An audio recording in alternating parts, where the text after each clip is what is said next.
And good evening, good afternoon, good morning, everybody. Welcome on into the Dragon's Den. My name is Digital Dragon, aka Luke, and I am a 3D printing variety streamer here on Twitch. What does that mean? Well, it means we do everything from printer assemblies and reviews, such as the Flying Bear Reborn 2 here, to printer modifications like our EnderXY that's sitting on the bench, or also the Flying Bear Reborn 2, and 3D printer builds such as the lineup of Voron 2.4s and the 0G that's right behind me. In fact, the 0G is also a prototype. It is part of a closed beta program that's now been opened up. So I do prototyping as well to include both printer builds.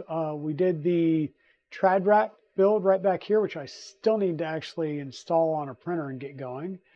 And we also try and do some prototyping as far as printed models for Free Heathen. So welcome on in, everybody. Royal Nomi, hello. Is it Ramon, Ram Online? I hear people call you different things, but hello, Ramelin, Ram Online. Mrs. Dragon, welcome on in. Welcome on in.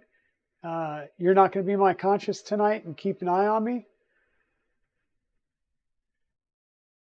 How late do we need to tell you? Yeah.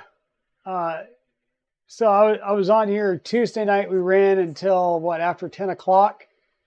And Mrs. Dragon had to get on me. She's like, I was wondering if you were going to get offline and, kind of wind down some before going to bed.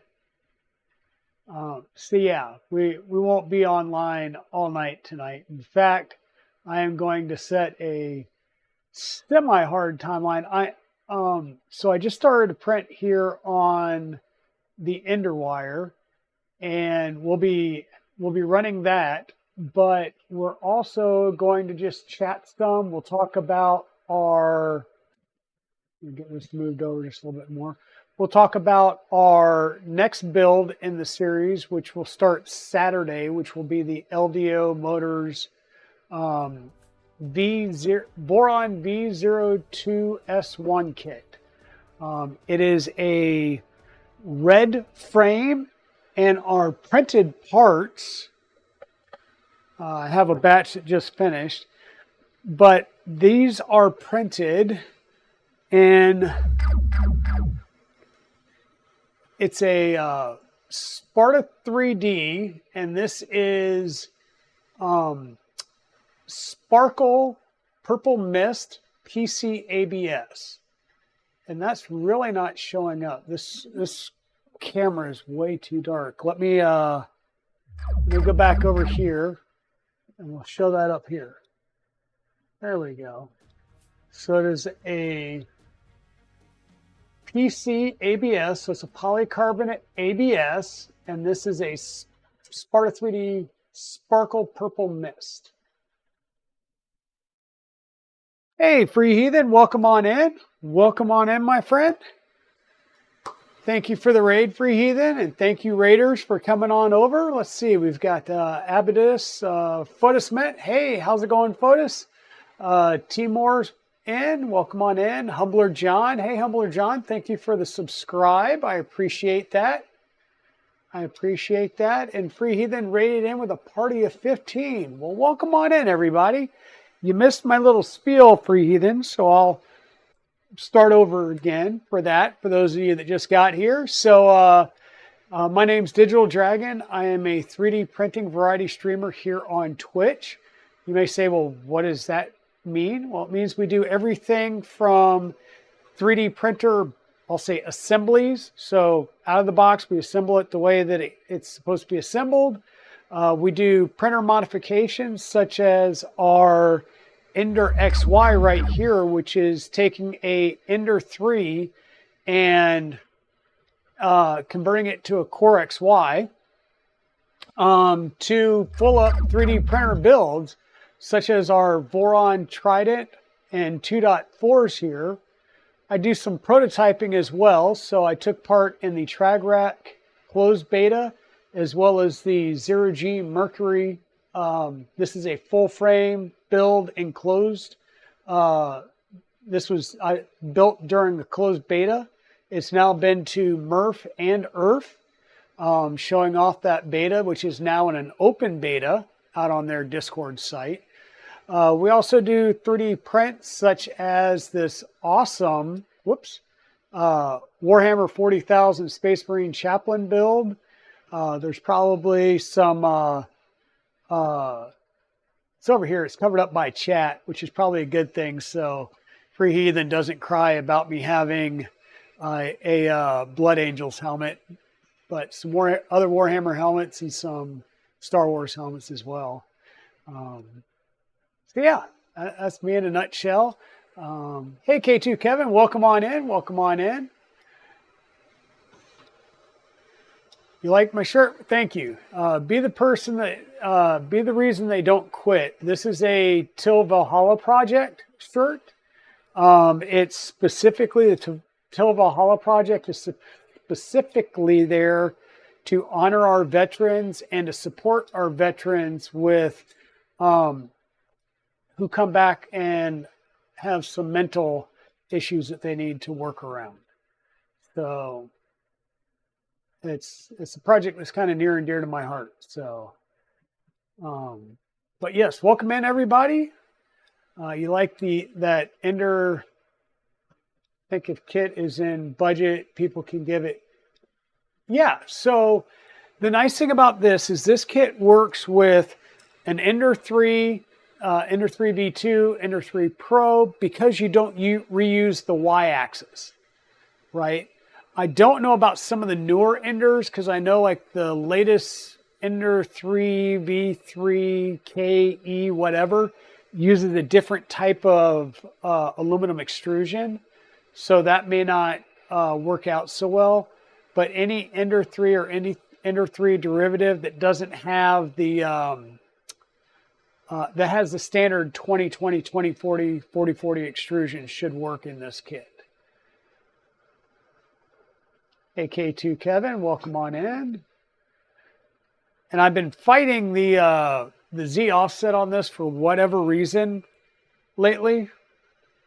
So, I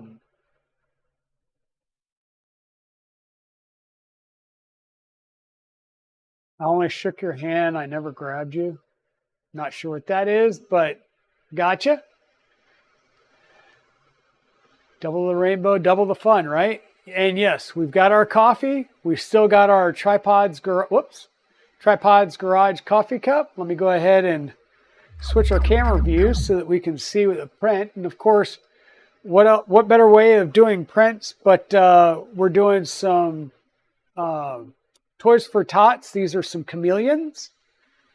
So hopefully after a nice bed clean and readjusting the Z offset yet again. And I did add the M3x10 screw up here, and that does make it feel a lot more stable. So hopefully that helps.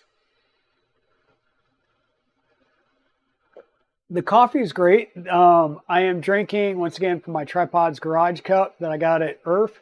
But I'm drinking some Black Rifle coffee, which is another veteran-owned company that gives back to veterans.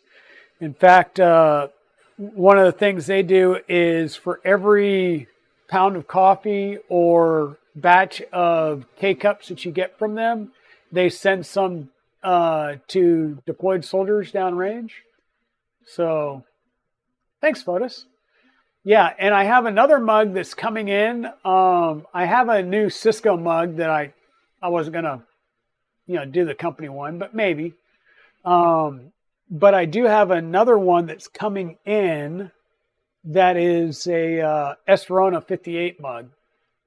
So that should be here. That might be here for Saturday, and if it is, we'll show that one off on stream.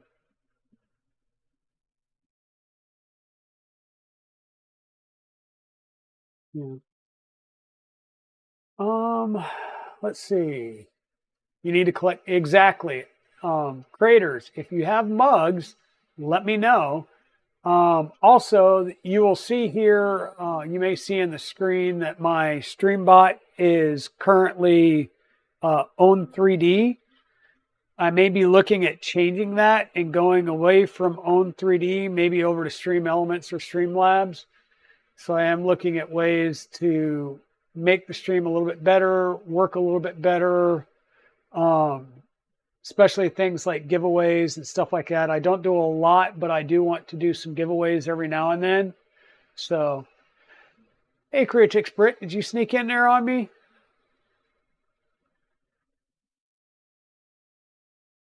I didn't see you pop in, but you might be in there. Yeah, so lots of goodness going on in the stream right now.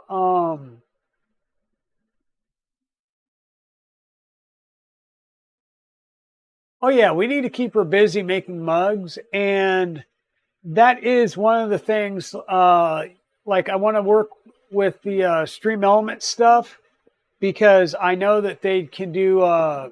They've got a merch store capability, so I'm going to take a look into that. I don't have, I'm not like Subsector and have a dye sublimation printer and all that goodness. But don't tempt Mrs. Dragon. We do have the laser. We're probably going to laser etch some things here for the next show. Maybe do some laser etch business cards versus just having some printed ones. But we'll see. We'll see how we work that. There's some stuff going on, so Remurf may be a little bit more fun in the sense that I may go out there with a pickup truck and be driving back in a moving van or something. But oh,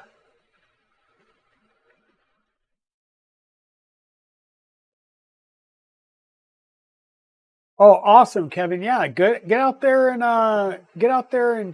chat with Tripod. And you're right, he is just a genuine guy. He really is. He's straightforward. He's going to tell you his opinion, and take it or leave it. Because I think at this point in his life, he's like, yeah, you can take me or leave me. I don't care. Yes, I do have plans. My wife has now called me like the last 2 or 3 days, and we're making plans. So exactly, K2. I mean, I'm at the point right now in my life where I don't need drama. And I get along with everybody. And we had this conversation out at Rocky Mountain. I'm good with everybody. I like everybody. I like hanging out with everybody. I don't know. There's been some drama. Well, there's always drama, right? There's always drama. But just cheers, have some coffee, and enjoy life.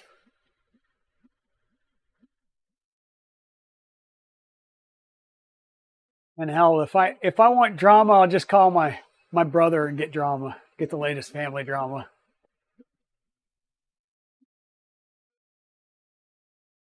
Hey, you know what, Pez? I will never hold instant coffee against anybody. I'm prior military, and we sit there and we talk about the things that we did in the military and stuff like that.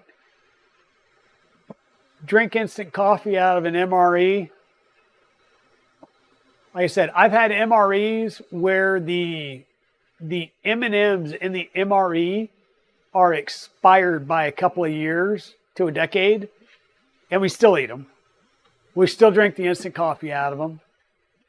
If you're hungry, you're hungry. You'd be surprised what you eat when you're hungry. Exactly.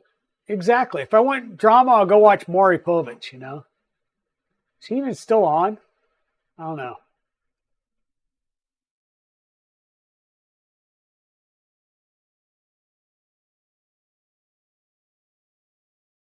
I won't hold that against you, Humbler John. Coffee is gross. Really? No, I get that. It's a little bit of an acquired taste. Even the mold doesn't like instant coffee. Well, I mean, the instant coffee in like an MRE is like, I want to say freeze dried, but it's vacuum sealed. So they make it for shelf life. That, and I'm pretty sure, like, who was it? Somebody I was stationed with in Germany used to get coffee that was cut with chicory.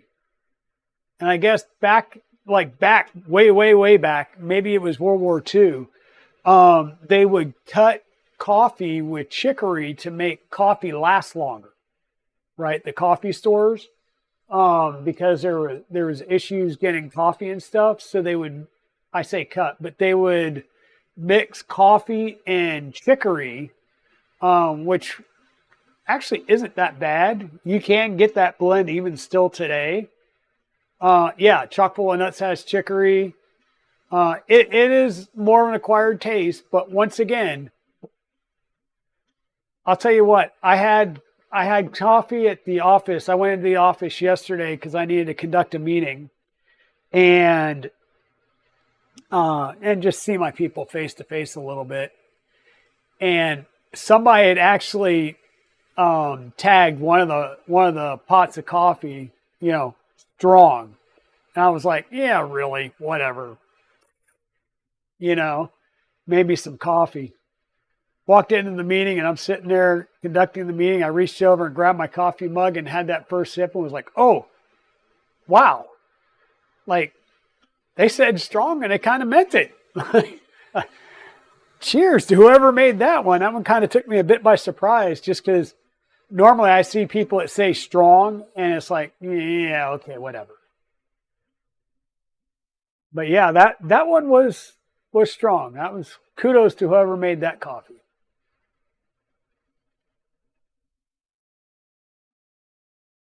Hey, welcome on in, Papa Bear Easy. Yeah, it's me. If I don't have coffee, it's something's wrong. It could be that I'm prepping for a procedure or surgery or something, because apparently, the doctors get mad if you're drinking coffee the day before a surgery. I don't know why. I don't know why.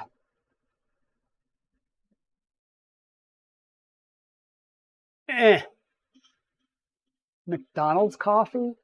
Eh,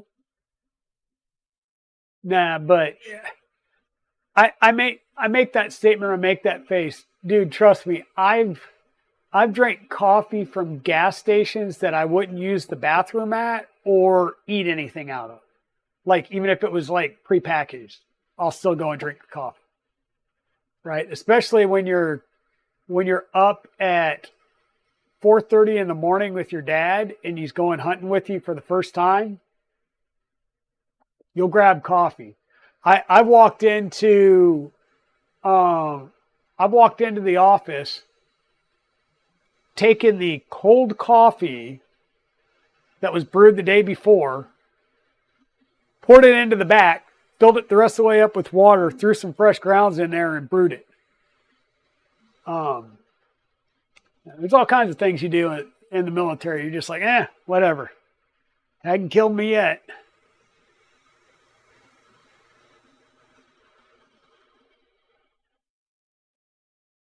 Hot boot water. Yeah, no, I never drank anything out of my boot. Now I drank a Das boot, but that's completely different.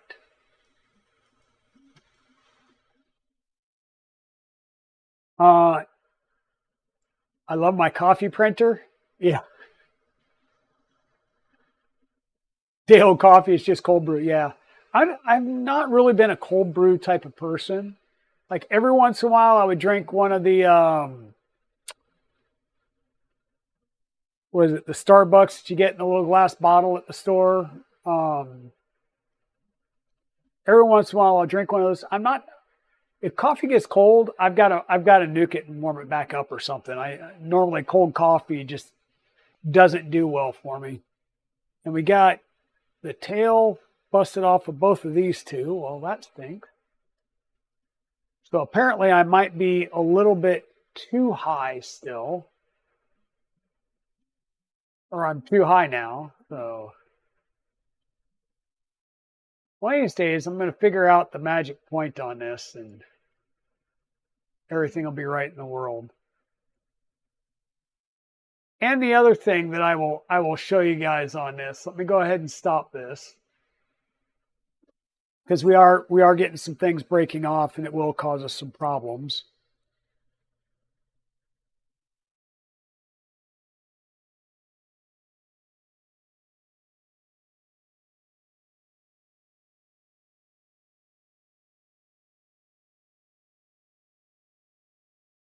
Yeah. I'm going to drop this down just a little bit more.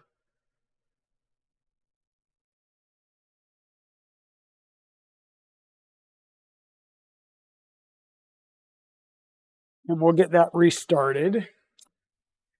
Meanwhile, we will pull these couple of things out and get them over here.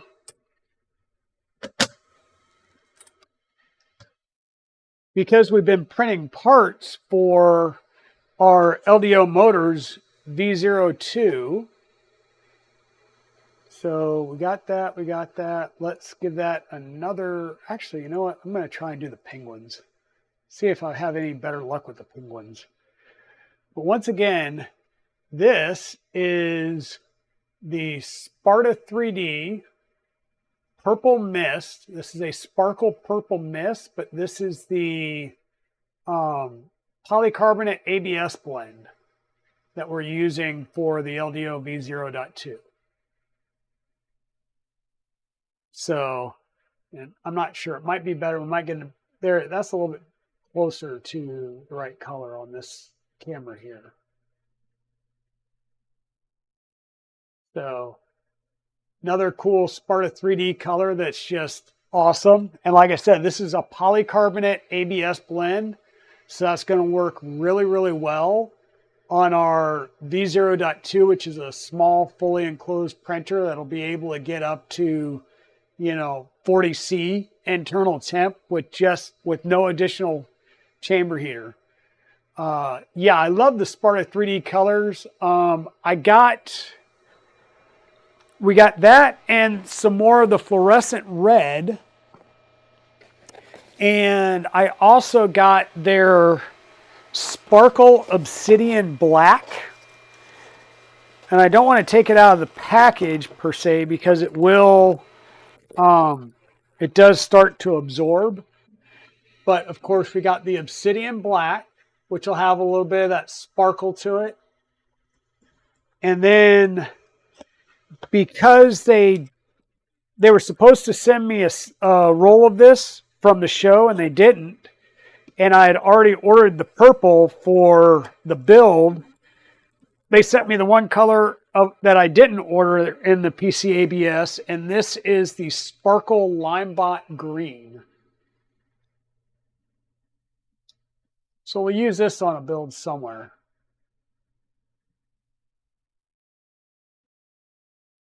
And as some of you know, I am going to be building a black box, which is a water-cooled 5 potential tool head tool changer system. That KB3D is now the primary, I don't want to say he's the designer of, but he's hosting all of the files and doing the kits and stuff for it. So I'm going to get one of the beta kits. It'll probably come about the time we're done with the V0 build. He's going to provide the core printer and all that good shenanigans stuff, and I'm going to buy the actual tool heads and the tool head mounting components. Let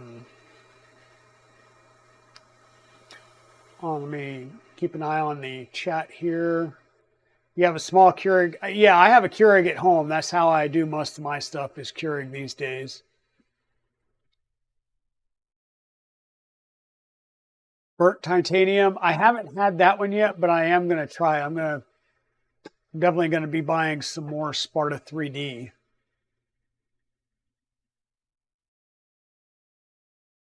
You're reprinting your Prusa parts. Did you have a Prusa Mini or a Prusa Mark III or Mark IV? Which Prusa do you have, Pezliz?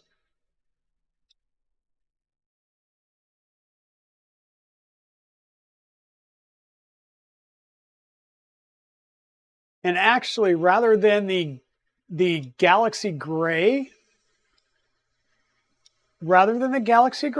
hear me out. Get Nick to send you some of the new charcoal, the charcoal dark gray. Because he said they have it in all the lines, but they haven't put it on the shelves yet, right? So it at least needs to be Pet G, but I will tell you that I did Purple Haze is in Polymaker Purple, the ASA ABS, one of the two. But I would say go get that dark gray, that charcoal dark gray that Polymaker said on Twitch or Twitter that they're going to have basically across the line. Yeah, because that charcoal dark gray was looking good. I really, really, really, really love the KB or KVP graphite, but I don't know. I haven't yet had any problems with some KVP. In fact, I've got 3 spools of it down there on the floor. Like, there's 3 spools of it underneath the helmet there. But I have heard some people have recently dropped them from their stores as resellers for some customer service issues. So I don't know what's going on there with Keene Village Plastic, but I really liked their graphite because it was that good dark gray that Kevin keeps talking about wanting in the Polymaker line.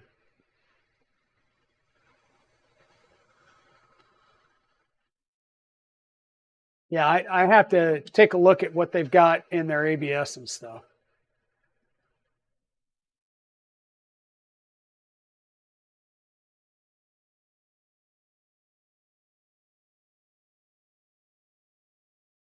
More a muffin than a stud. Well, take the compliments when you can get them, Daddy Wazzy.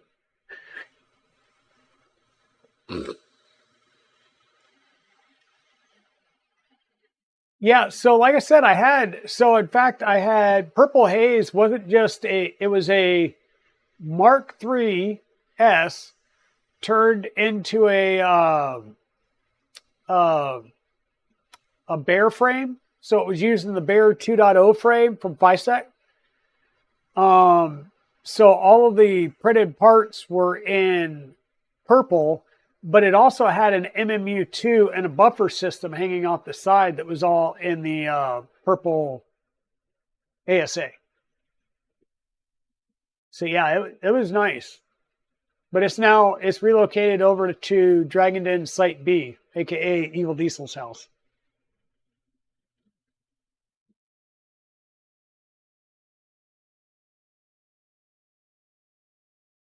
All right, we may have found the magic. So one thing that I will note, you've got connection to the rails at the front, and then a little bit back, you've got probably 40-ish millimeters back is where the lead screws are at. So right in the center of the bed, you're very well supported. But the bed can rock front to back because of the springs. So the bottom plate here is good, but the springs do allow it to rock back and forth. So I'm seriously considering taking the springs out, especially since we have the ABL now, and going with just aluminum spacers. And if that doesn't work and I still feel like it's still a little floppy and my, let me see what my heat maps. Yeah, so my heat map, even on this print, is still 0.16, which doesn't sound bad, but considering that that's on a probe area of just where it's printing, it could be better. Like, I'm seriously considering whether I buy a Mic 6 build plate and a Canovo heater for this. Because that's what I had on my Ender 3, which is also now over at Dragon Den Site B, Evil Diesel's house.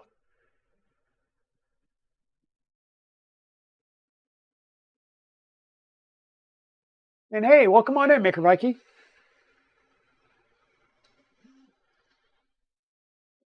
So today we're just in a chat and chill, drinking some coffee, chatting away. So I think I see some new faces in here that may not have been along for the whole build stream. So what we've got is an Ender 3, believe it or not, that's turned into a Core XY system. And this is based off of the Additiva 3D kit. And you can get this kit. In fact, let me grab the website and I'll drop it in there.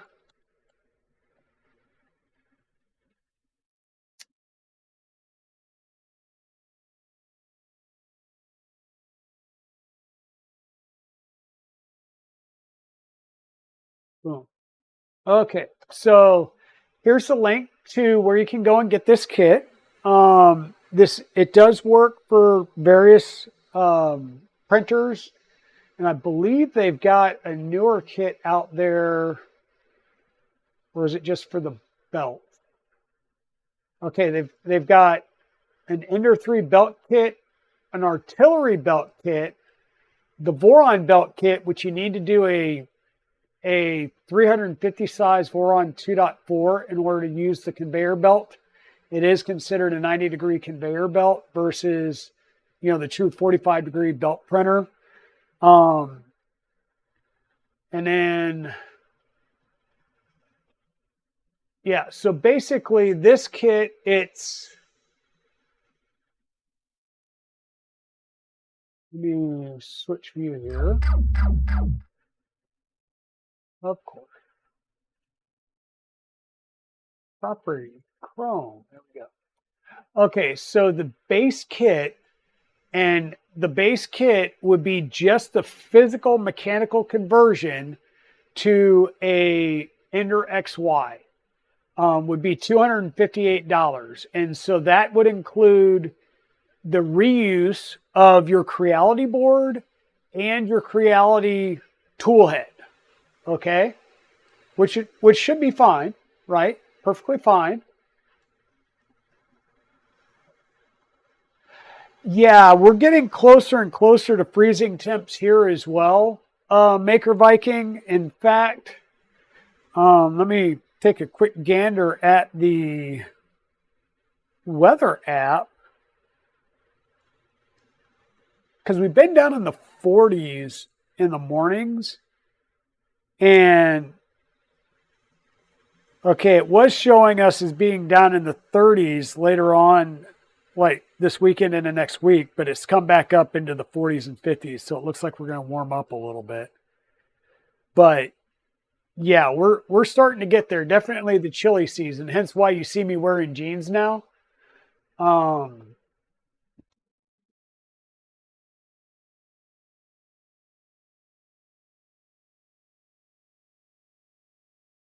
Yeah, I hear you with the eyesight. I'm definitely having some issues, and it's in the low 80s. Yeah, Papa Bear. I remember growing up in Florida, and when it got down to the 40s, we were bundled up in heavy jackets, like we were freezing. And then my first duty assignment was at Ellendorf Air Force Base in Anchorage, Alaska. That was a little bit eye-opening for me.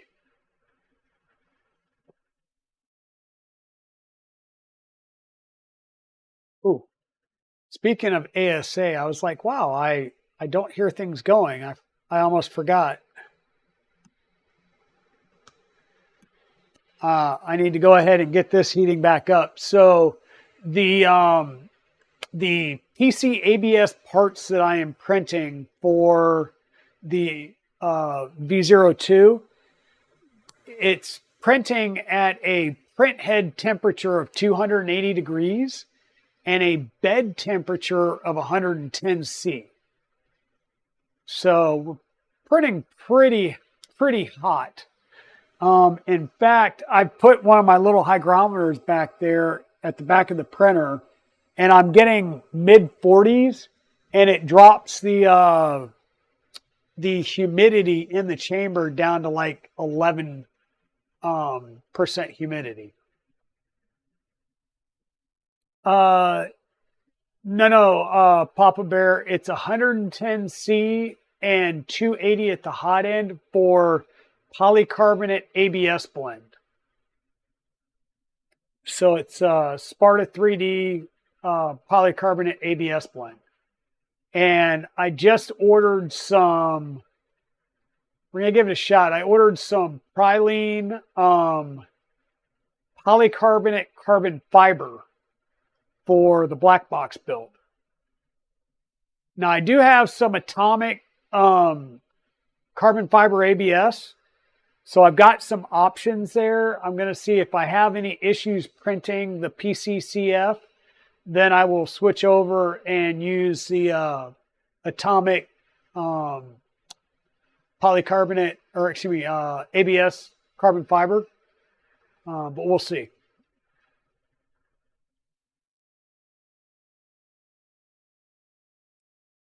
So this kit that we're looking at right now, is this kit worth getting? Well, for $258, if you've got a EnderXY that you had dialed in and you've been working on it, yeah. It's a really good kit. I've liked the kits that I've gotten from Additiva. All of the purple parts that you see on here are anodized aluminum, and they're 3 mil aluminum. They're pretty good. They're pretty rigid. Now, I have made some additions to this, right? And the first initial additions, so the way I received this kit was not just the base model kit. So I received the kit that had the BQ H2VS and the SKR Mini board. So that brings the kit to $338, right? That's the kit that I received from Edge of 3D at Earth. He didn't have a chance. He wasn't going to have the chance to do the build on his stream. So Timur was asking about this build, and Edge of 3D happened to be on here and offered to give me the kit to do the build on stream. Okay. Now, I did not build it with the H2V2S because I wanted to try the H2V2S Lite that I was looking at Earth. So that's what I put on here with the H2V2S Lite, which has more of a volcano style hot end to it. But it uses a 4 millimeter threaded nozzle. So where the volcano uses an M6 threaded nozzle, this uses an M4 threaded nozzle. So it's a thinner wall, so it heats up really efficiently, right? What you see here is actually a 0.6 hardened steel nozzle, which I will put into this soon. Right now it's got a 0.4 copper nozzle in it, and we built it on stream using the Big Tree Tech SKR Mini. You'll see the wires are still kind of fugly over here. I have not cut them to length and done proper wire management on it yet because we were doing some other upgrades. Hey, Kenneth 3D Prints, welcome on in. So what do those other upgrades entail? Well, the kit does not come with a magnet and a PEI sheet. I added that. I also purchased and added a BL Touch because I like my auto bed leveling. So we added a BL touch. And you'll notice that we have a clipper screen here. And we have a clipper screen here and a different case down here because we actually installed a Big Tree Tech Manta E3EZ. So this is a 5-stepper board with a CB1 module on it that acts as your Raspberry Pi, so your main sail or fluid clipper host. Hey, Triclaw, welcome on in. It could be more fragile when swapping out, so definitely going to be careful when I do that. You also need to hot tighten them because it's not like an all-in-one heat break nozzle like you would get on the Mark IV, the Prusa Mark IV, or a Revo style hot end. I did order some fans. Those should be coming in the next couple of days. This particular case has a spot here for a 50-50 fan. Oh, wow. So we're pushing these motors. I'll say, okay, so the AB motor's not bad. The Z motors are a bit toasty. So we will have to change. We'll have to adjust the currents on those. So yeah, this is an all-in-one package. The only issue I have is mounting with just the 2 screws here. It does kind of flip down. So you'll see I've got a bit of printed chainmail sitting underneath it trying to hold it up. What I'm going to do is just drill 2 holes in the back and add 2 more screws and nuts in the back to add some more rigidity to the case. I'll probably redo the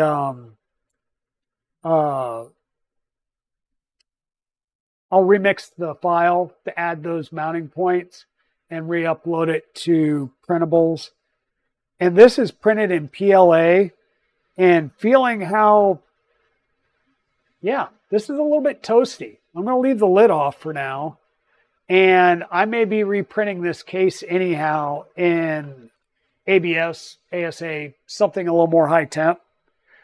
The orange parts that you see on here are printed in ABS. So it is it's Polymaker Orange ABS.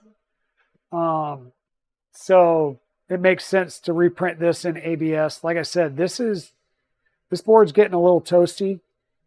So we definitely need to add the fan in there to pull air through. You do have an air vent at the top and an air vent along the front here, but it could use a little bit better cooling. And this is the Big Tree Tech TFT35 SPI display. So this means that this is not a standard FPC cable. This is a thinner cable than a standard one that you would use for a Raspberry Pi display using the DSI connector or a camera using the CSI connector. This is specifically works with the CB1 module, right?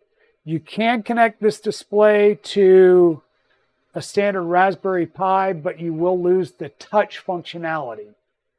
You would have to go and get the standard TFT35 display at that point.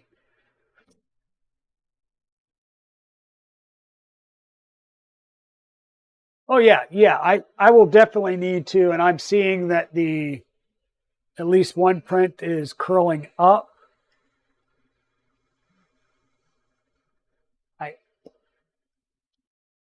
I don't know. So I'm still fighting some bed adhesion issues over here. I've got a couple of these that are peeling up. So we'll go ahead and stop this. And I just could be running it too hot or something like that. So we'll play with some bed temps here in a second. But I definitely need to drop those currents. Like I said, the XY motors aren't bad. even though they're at the same current. I'm going to drop them down though.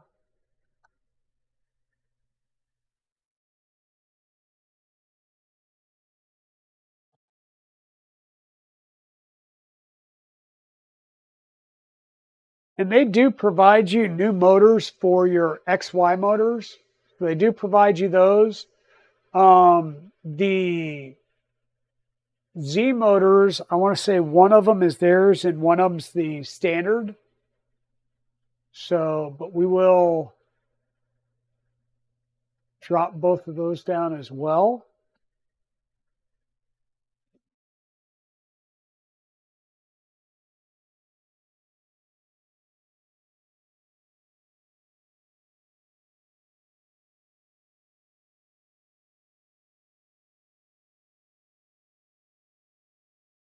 Yeah, like I said, it could just be that I'm running it too hot, or it could be that it should be able to deal with the bed mesh, especially with the ABL and stuff. I am seeing the Z axis move to adjust as it's doing it, but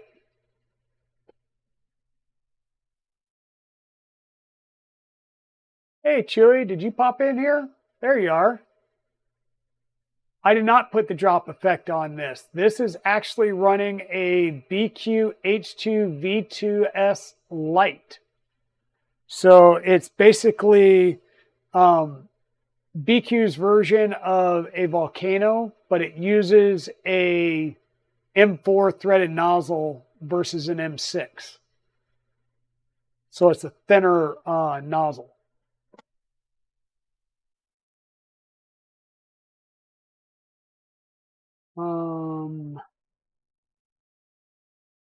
Yeah, let's try that again. We're going to drop this down, or attempt to drop it down.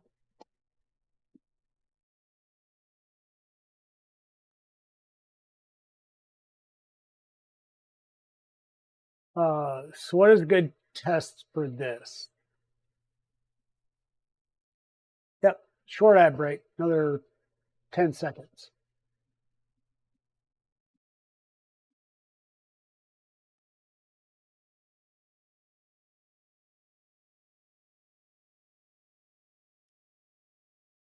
Well, and I can tell you, I printed this on it. Printed vertical at an angle. It is in base mode, so the back end is pretty wavy. But one wall, base mode. Surface finish could be better. I'm still working on dialing in for the temp. I probably should do a temp tower. I don't know why I haven't. I started redoing this with some three lines and some infill, and it was a lot more rigid. Definitely going to weigh a little bit more, but this is like a acoustic or sound panel that you can hang on your walls, just to add some flair, and it'll bounce the sound around to make it less echoey, I guess.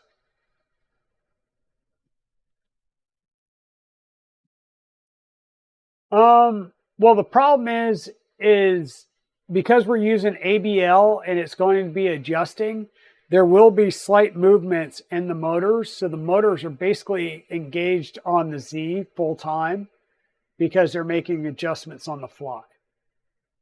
So it really won't spend too much time in hold current.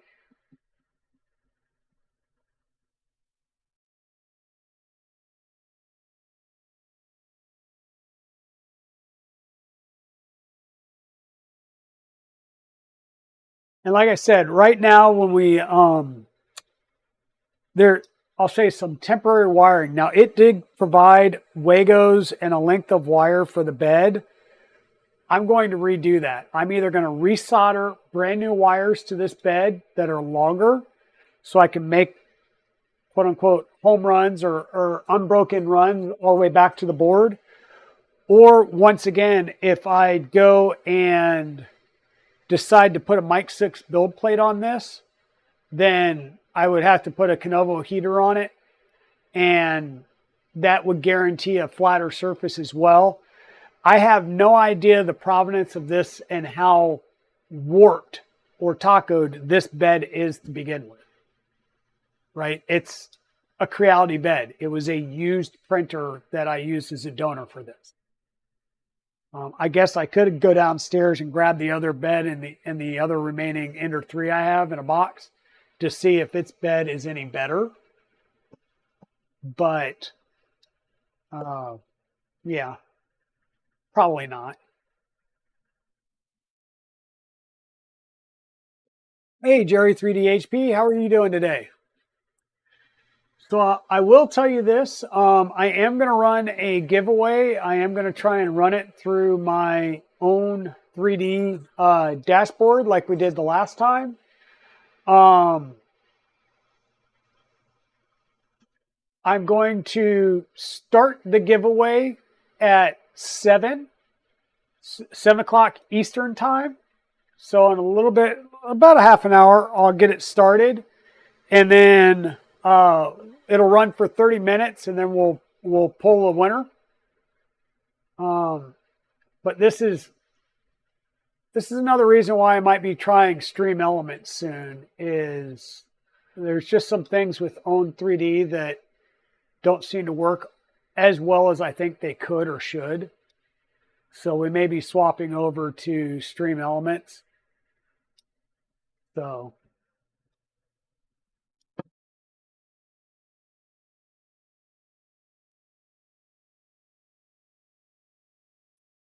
Why use a BL Touch instead of a CR Touch?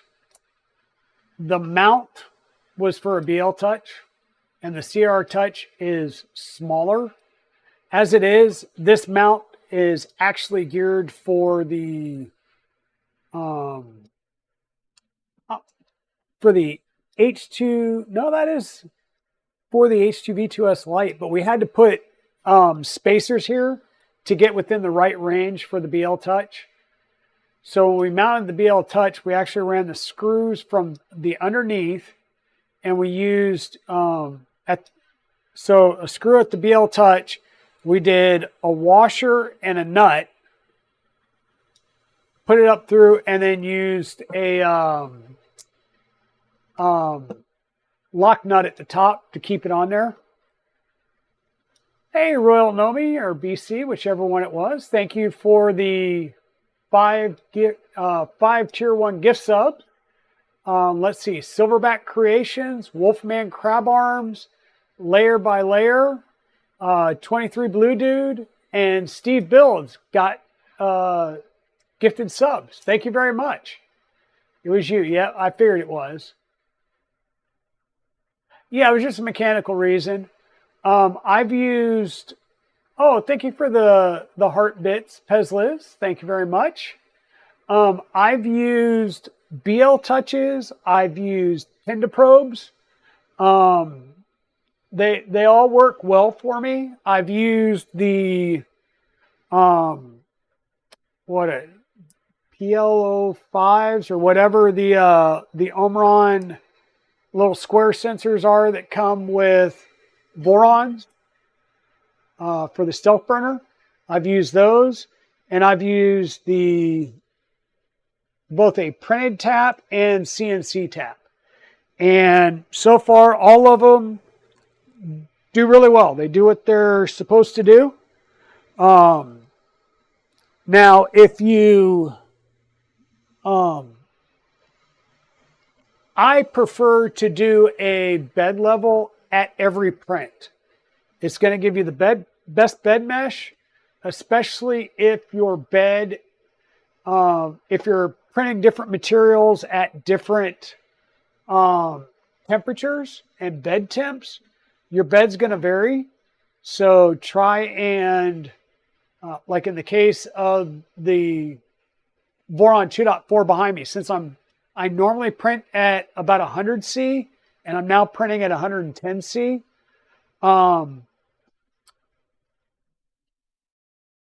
Do they each use the same or similar? So there's a BL Touch, there's a There's a BL Touch knockoff, and I'm trying to remember the name of it. You can get it off of AliExpress. There's a CR Touch. I've never used a CR Touch, so I don't know if the control is the same. I would assume so, and it would be a total of 5 wires. So basically you have 3 that are acting as a servo and 2 that act as an end stop. So,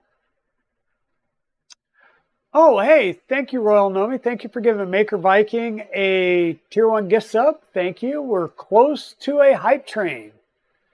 So if somebody gives any more bits or somebody different gives another sub, we should probably be starting a hype train. Welcome on in, Stephen Poole. Hello. Hello, hello. We are working on printing on our the EnderXY, which is a conversion of the Ender 3 to a Core XY platform. Yep, Pez Liz throwing in some hype emotes there. Thank you, thank you. Definitely like seeing some of those.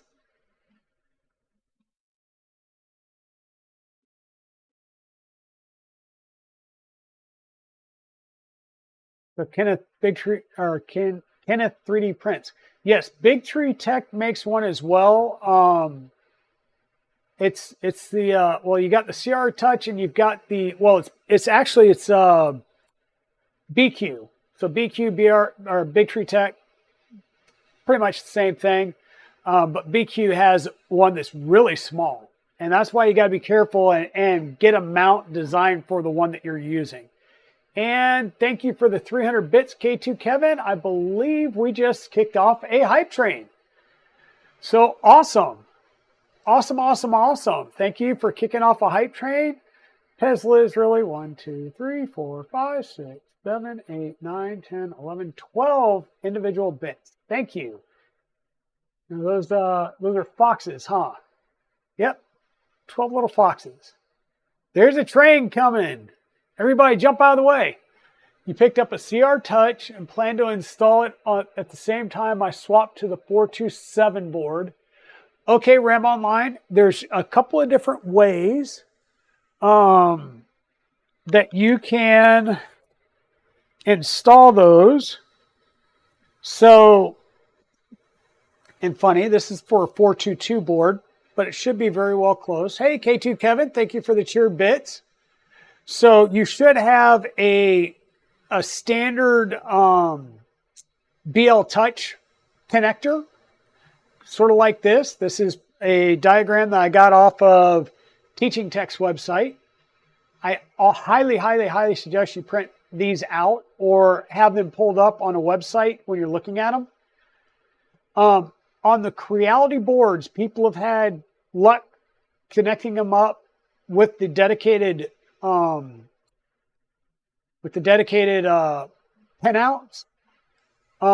Others have had to run the 3 wires, so your 3 colored wires here, and your black and white to the standard Z end stop. With the CR Touch, I don't know, because I have never done the CR Touch, but a BL Touch going onto a Creality board, some people have been able to do it completely using the dedicated plug. I've been able to get it to go that way. I've also wound up having to do it on other boards where I've had to use the 3 wires, so the ground voltage and signal, which is basically for the servo, and then run the black and white, which is the end stop trigger on the Z end stop. So you just have to know how that gets set up. Yep. Thank you for the more bits, Pez Liz, and more bits, Royal Nomi. Thank you, thank you, thank you. You guys are awesome. You guys are awesome. I am up to speed over here. Let me grab another set of files to start printing some things out.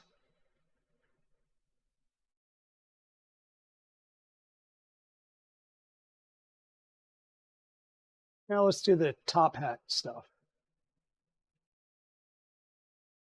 Awesome. 100 bits and then another 10 bits. Thank you, thank you, thank you. Yeah, it shouldn't be that hard. There's plenty of guides out there. And like I said, the CR Touch, but I have the SKR Mini E3 V3 board. That should work perfectly fine. Mechaform, I've run BL Touches, and the CR Touch should be like a 1-for-1 with a BL Touch. So just verify the wire colors, and the big thing is looking at the pinout and making sure that you put ground, voltage, and signal together, and then the other ground and signal together. And as long as you get your pinouts right, you'll be great. You may have to do like we did when we switched from the SKR Mini E3 V3 to the Manta E3 EZ board, where we had to swap some pins. So that's where I said always look at your pinouts and don't be afraid of popping the pins out and rolling pins if you need to. Awesome, awesome, awesome. Man, you guys are awesome. Thank you for all the cheer bits and all the subs. I really appreciate that. Yep. Just always look at your pinout and make sure you follow your pinouts.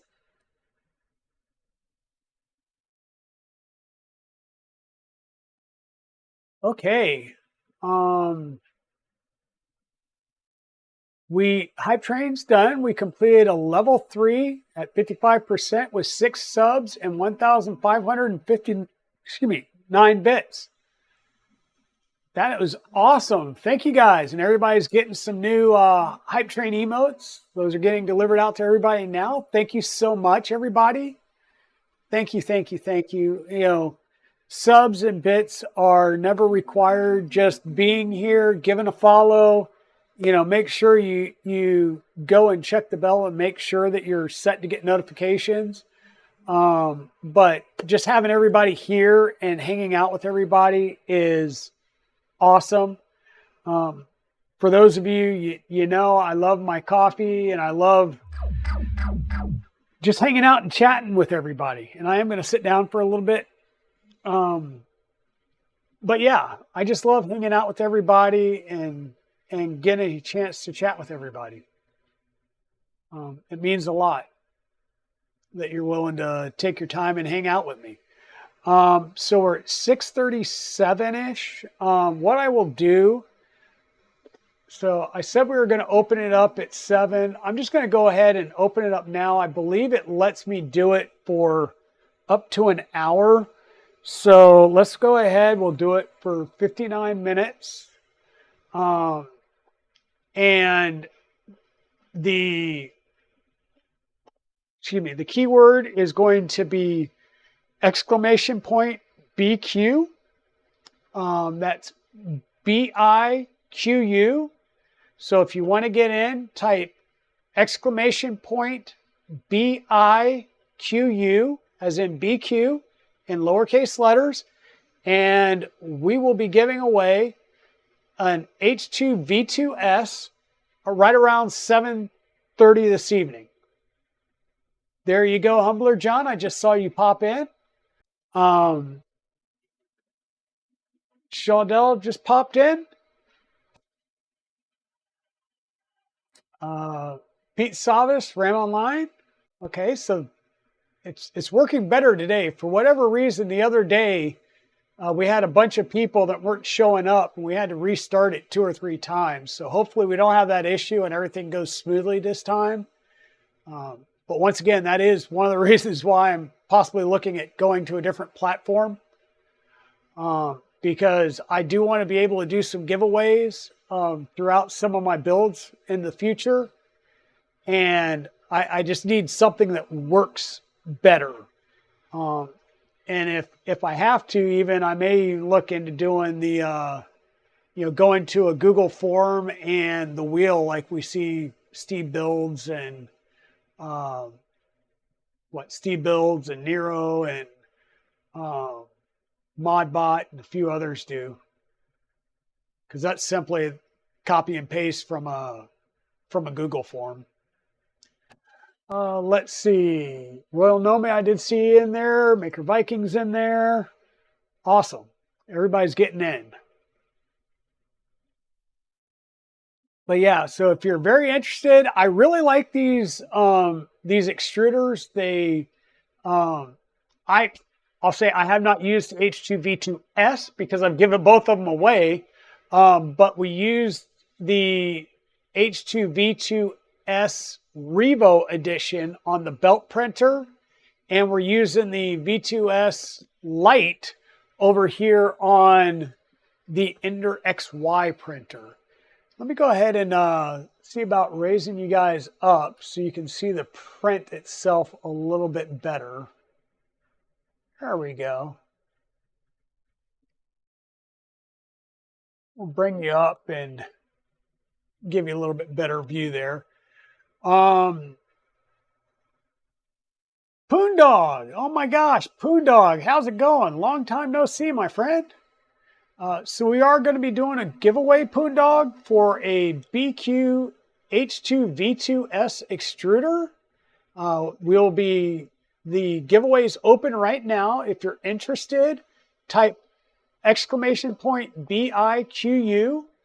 in the chat window, and that should get you on the list. And we'll be doing that about 7:30. Yep, Ram Online, you're there. And yeah, we'll go ahead and we'll pull up the, come over here to the browser view, and we'll pull up the BQ page.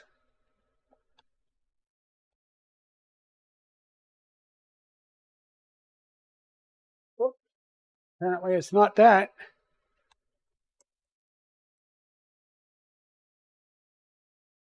Google search. There we go.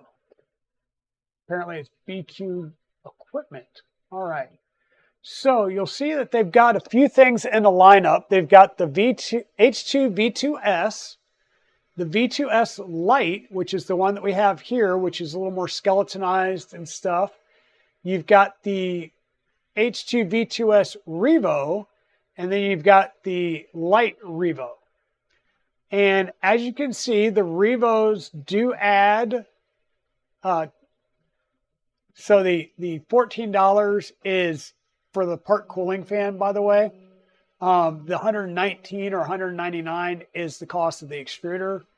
Same thing over here. So you can see the H2V2S Lite around $75, and the Revo version is $199.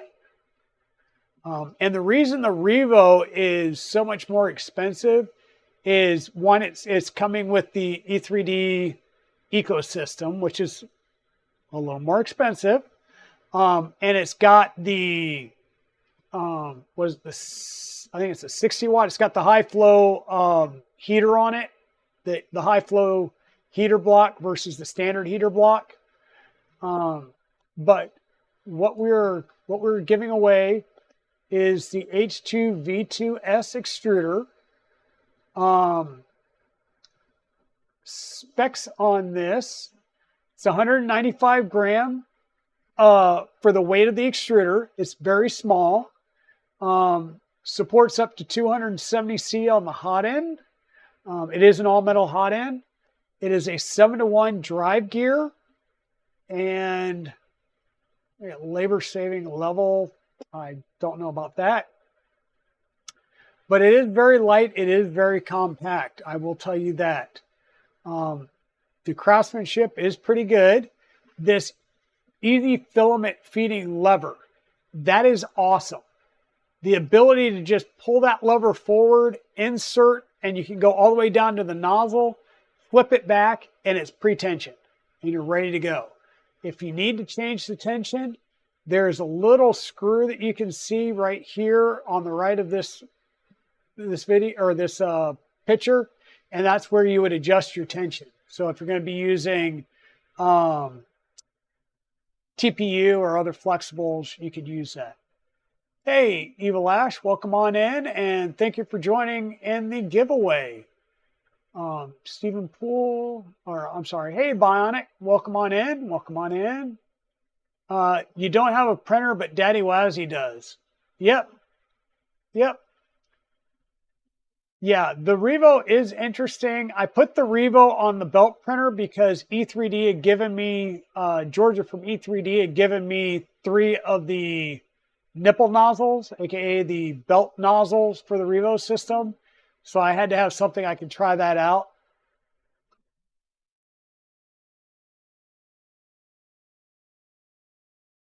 You do not need to upgrade your power supply. This is a standard power supply. Actually, this is the chunkier, older style Ender 3 power supply. You don't need to update your power supply. Yeah, that little flip handle is really nice. It's a complete extruder. It's not heavy. And everybody used to say that this was kind of like a knockoff of the Hemera or Hermes E3D extruder. Granted, this uses a NEMA 14 pancake stepper motor, where the Hemera is a full NEMA 17 pancake stepper motor. I believe this is lighter than the Hemera.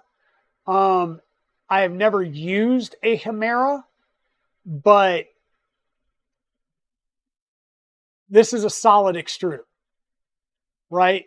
Chewy won the last one that we gave away out of the Ender 3 belt printer kit. Have you installed that on anything, Chewy?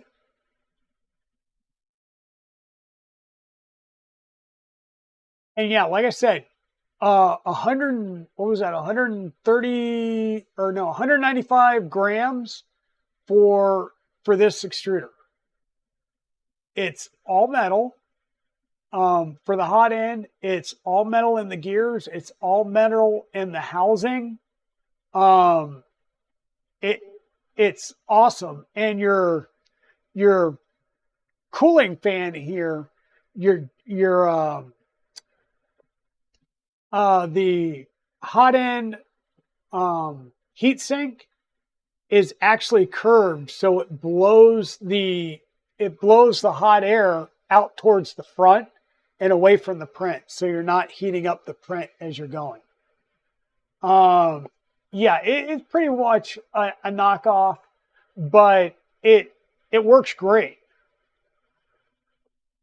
And obviously, E3D's not been out of shape about this being a lighter weight knockoff, because they now offer this with Revo nozzles, right? So yeah, here's the cooling that I was telling you about. The fins are cut and made to suck the air from the top and blow it out the front side of your printer. There's kind of a blown up view. It is a dual drive gear, or a dual gear drive system.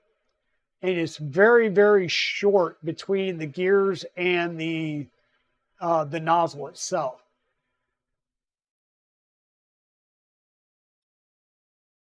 Revo will be like 40 to 60 watt. Well, yeah. So on your Revo, you've got the standard nozzle heater, which is 40 watt. You've got the high flow, which is a 60 watt. And then you've got that new block style that's high temp, and they mean high temp. And you will be putting a better power supply, but that's made for literally getting up to 500C and doing things like peak. And that's where you get into the Revo Diamondback nozzle versus like an Obsidian range, right? Yeah, there is a 500C H2. There is one of those. This is not that. Exactly. It's wasted if you're going to be if you're printing at normal temps like PLA, it's wasted. One, it's higher cost. Two, it's probably going to be louder. The fans are going to need to be a little bit juicier to support that 500 degree C. And you don't just go and print PLA on a extruder like that. It's made for really pushing those higher temps.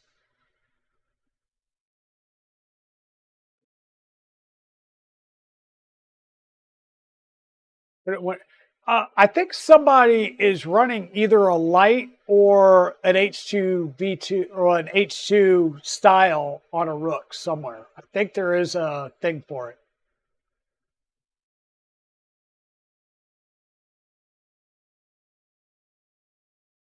But how is the LW treating you?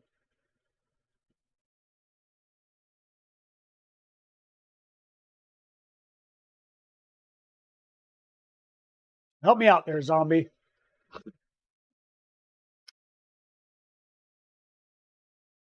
So I have the H2V2S Revo, which is on the belt printer downstairs. This is the H2V2S Lite, and I am getting all kinds of not layer issues, but this, I mean, you guys see this thing is actually curling, and I'm wondering, I dropped the bed heat down. Oh, and it went back up. So I dropped the bed heat down, and I'm actually wondering, believe it or not, if the 5015 fan isn't blowing too much air onto the printed part and like overcooling it. I don't know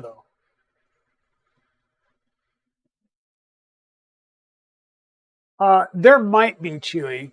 Yeah, so I've got the V2H2 Revo edition. So I've got this one, the BQH2 V2S Revo edition on the, well, that just completely broke free. Hold on a second, guys. Let me pull this out of the way. And,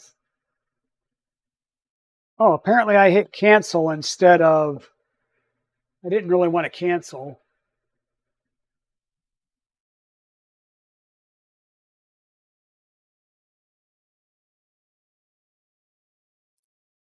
But apparently I did. So, time to do a couple of quick things real fast. Bear with me.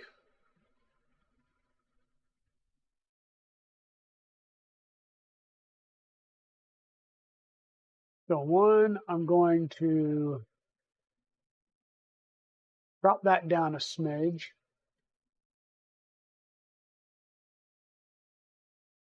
Probably be just as easy.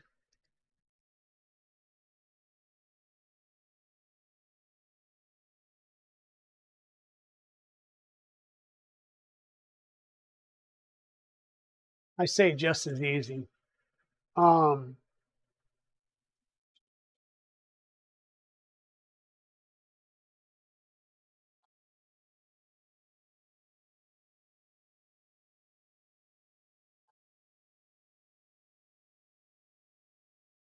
Some temps. Pull things down some. I just may be running things too hot. Who knows? I can always try a different spool of filament that hasn't been sitting out for a couple of weeks. Yeah, so I've got the H2V2S Revo extruder with the belt nozzles over on the E3 or the Ender belt printer. And then I've got the BQH2 V2S Lite on this particular printer. I did upgrade this in my own volition. And the difference here is this is 175 grams. So this is like 20 grams lighter than how I tried leveling your bed. Yes, zombie, I have. Mind you, this is an Ender 3 PCB that was from a used Ender 3 that has probably got a bow in it and tacoed anyhow. All I have leveled it numerous times to the point where I've pulled my hair out. Thanks for the lurk, shenanigans. Yeah, leveling. Cramming. I also, by the way, do Z-tilt adjust, but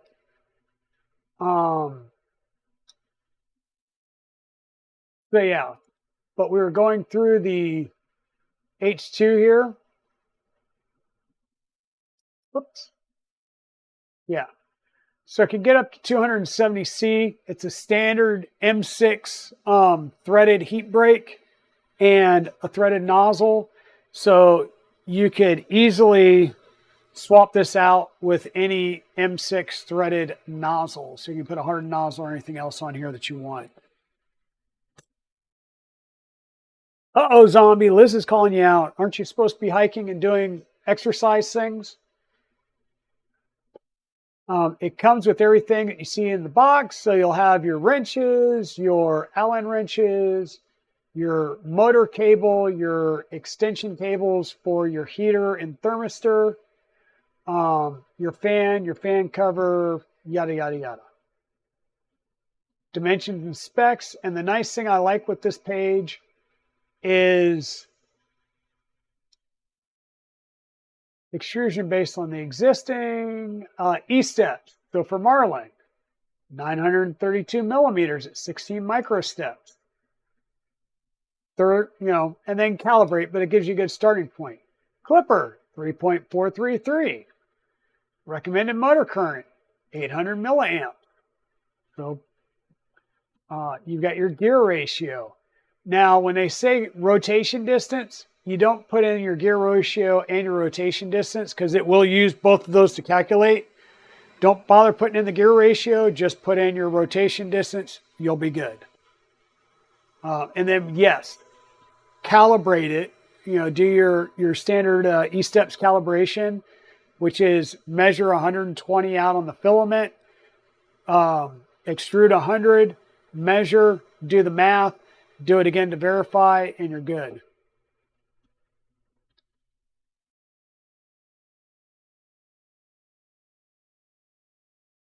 There's nothing wrong with doing that, Evil Ash, as long as you put that same level on your on your X gantry and make sure that they're at least level to each other, right?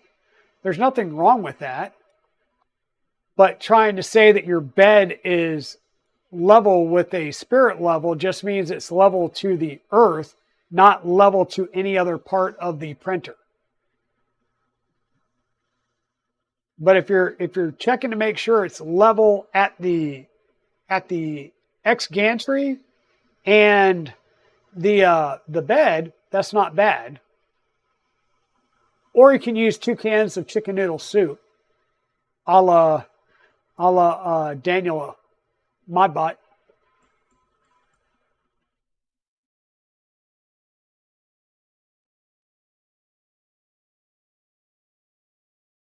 Did I turn it off and back on again?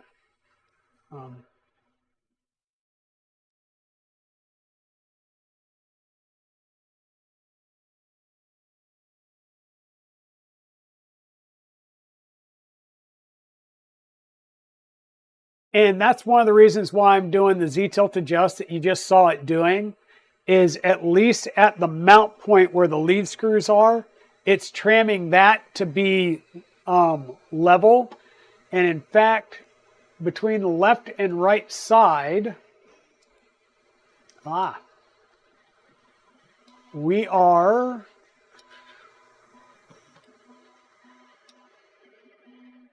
stop doing that to me.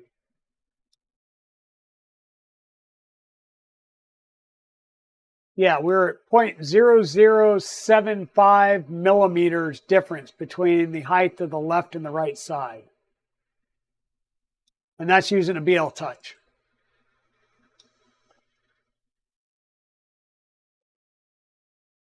Hey, Tricolor. I'm not sure if I said welcome in, but welcome in.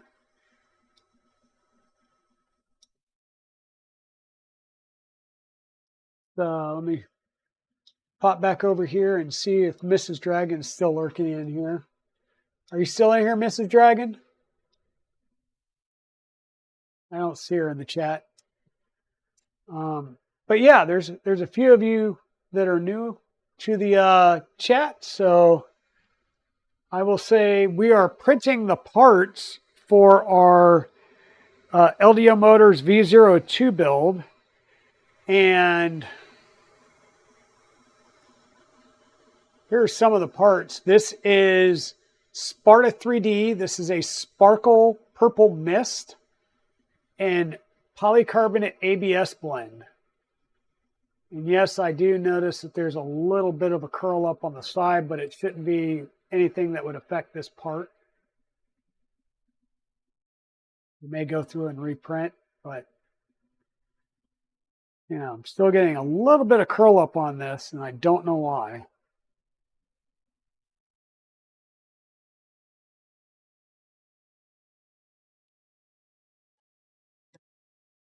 But that's printing at 280C at the hot end and 110 on the bed.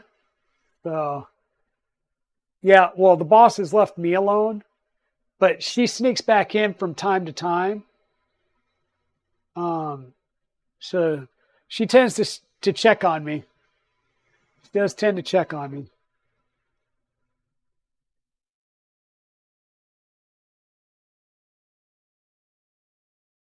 And so once again, here's my heat map. So it looks like this left front corner is low, which is weird. It's like every time I do a heat map, it changes. And now it's yeah,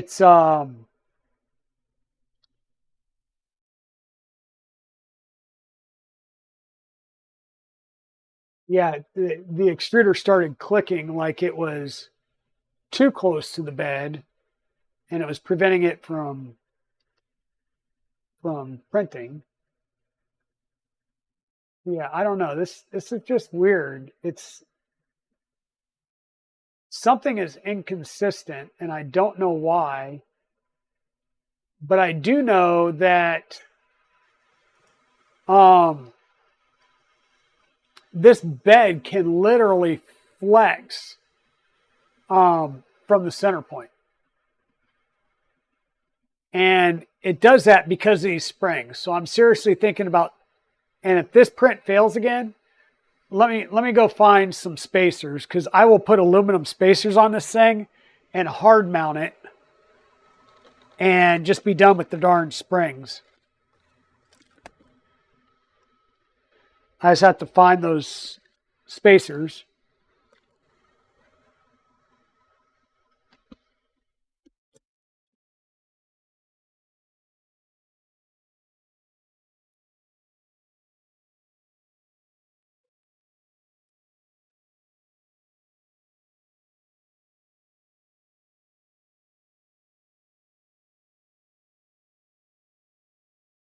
All right, and I'm hearing it have issues with the, yep. So we are done. Done with the frustration.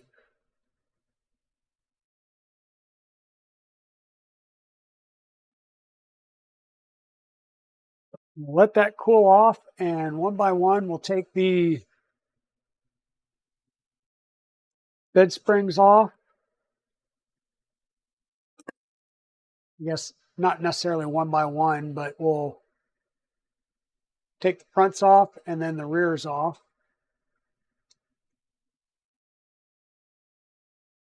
It's a little warm.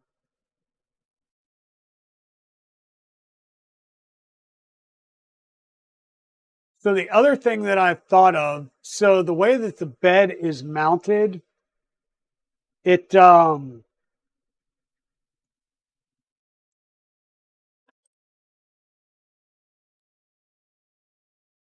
and so I am not saying that this is an issue with the kit. If anything, this is just a standard issue with Ender-3s and the fact that their beds taco, and a lot of them come out of the box tacoed, right? It's just a factor of any bed slinger that's using springs. But let me get the bed off here and I'll show you what I wanted to talk to you about real fast.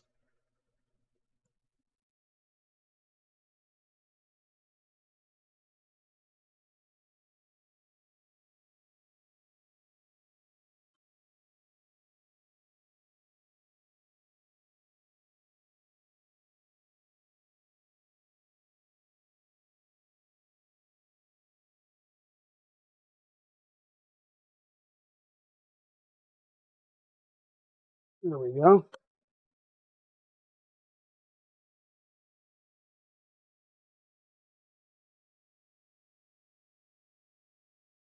So this, you can still see a little bit of movement, but it's fairly rigid. With these springs, it it just bounces, or not bounces, but it enables it to rotate front to back too much. So what I'm going to do is I'm just going to put these spacers on here. Get that one there in.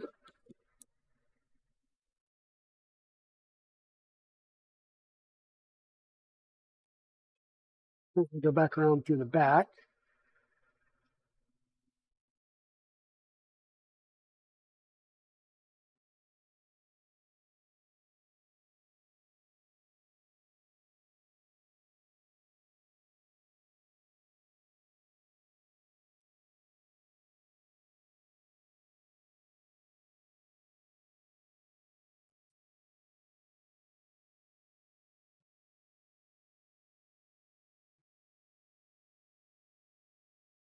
Okay.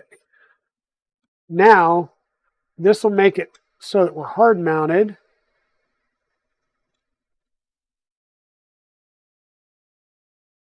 We may still have an issue because of the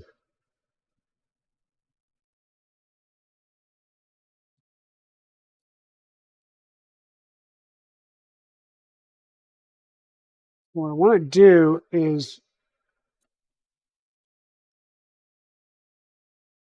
get the spacer.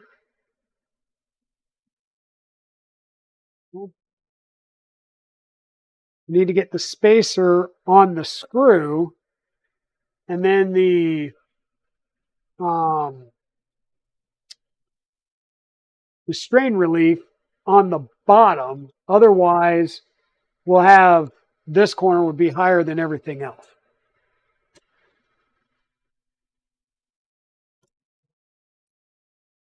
There we go. Now my screws, of course, are going to be like way longer than they need to be, but that's okay. Because in essence, I've now just made this a hard mount point.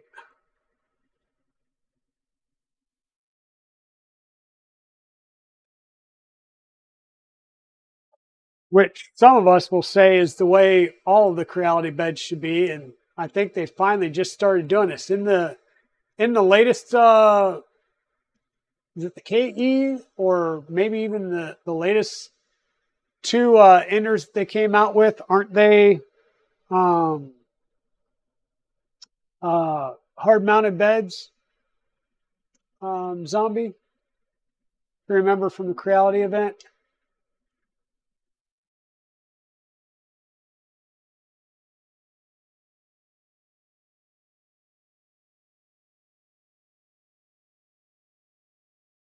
Chewy, it's a Ender. The bed's tacoed anyhow. Quite honestly, but I'll be nice to you. I'll break it off a quarter turn. How about that? Yeah, normally you want to crank down on one and keep the others just a little bit loose so that they have a little bit of wiggle room. And you do that for heat expansion because all metals are going to expand at different rates.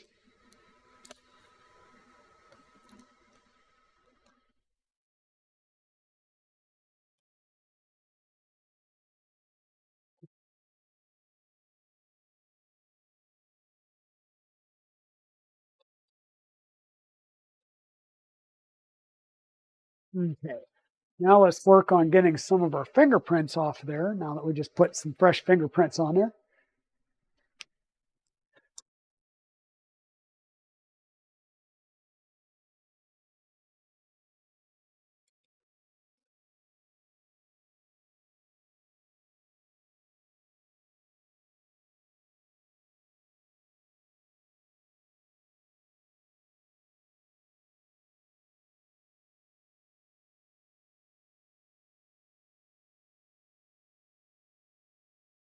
And then the other thing that we need to do is stand ready just in case. We've now reduced the height so much that it can't actually make it, though it should be able to make it. Let's do a home all.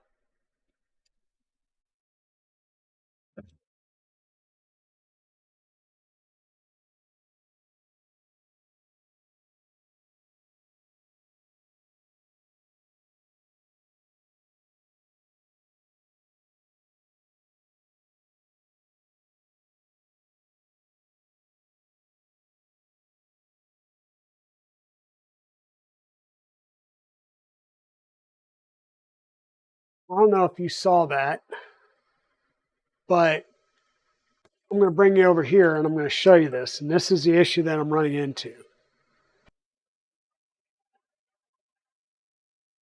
All right, let me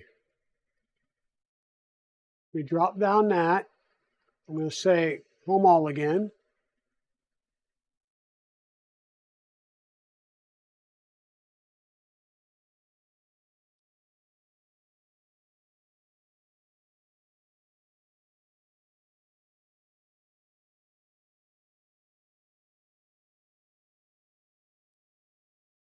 Now, did you guys see the back of that bed just lift up when it was homing?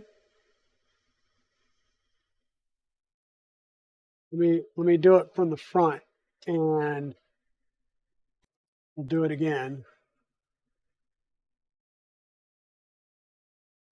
Really need to be able to do this with a steady hand, though.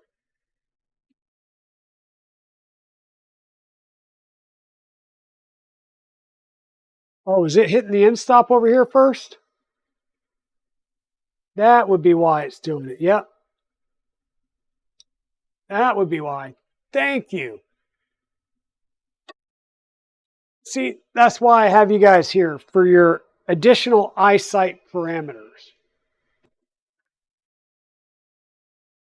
So let's just, and we're not using that end stop anyhow, so we will just remove that.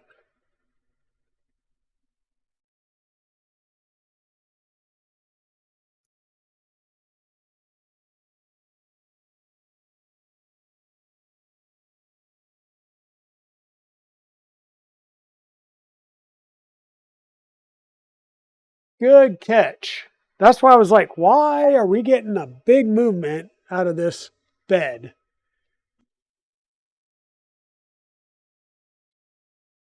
M3x10s. We'll grab some M3x8s.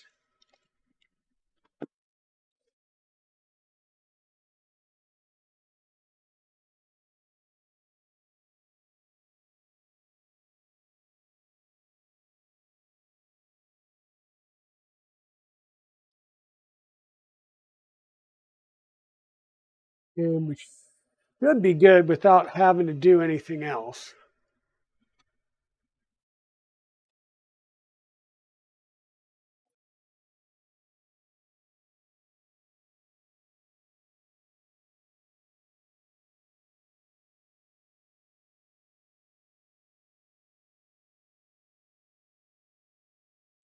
Look at that. No more bedrock.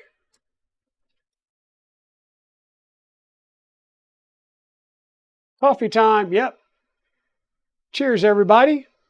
If you've got a beverage of choice, then by all means, let's drink a beverage of choice. So, to everybody out there, cheers.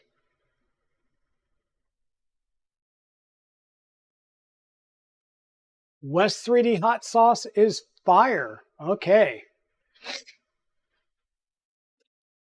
Oh no, Da Vinci. Back in the day, I would have said I would have had a drink, and it would have been all kinds of a bad stream. We never could have done any wiring on stream.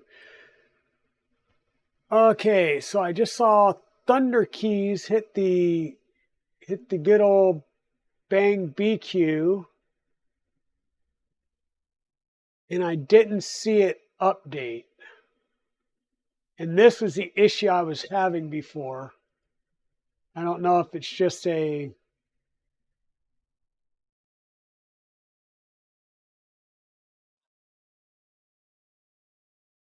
yeah. Try it again. Thunder Keys bang BQ.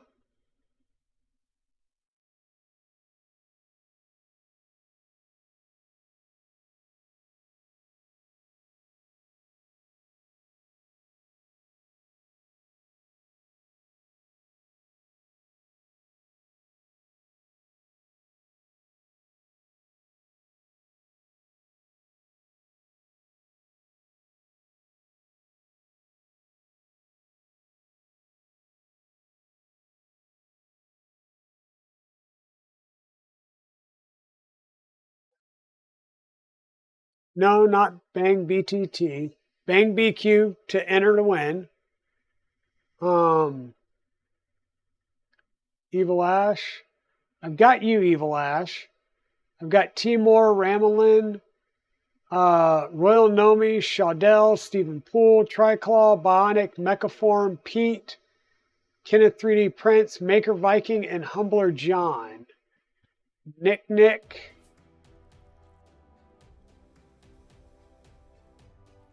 Yeah, this is what's getting me is it's not updating.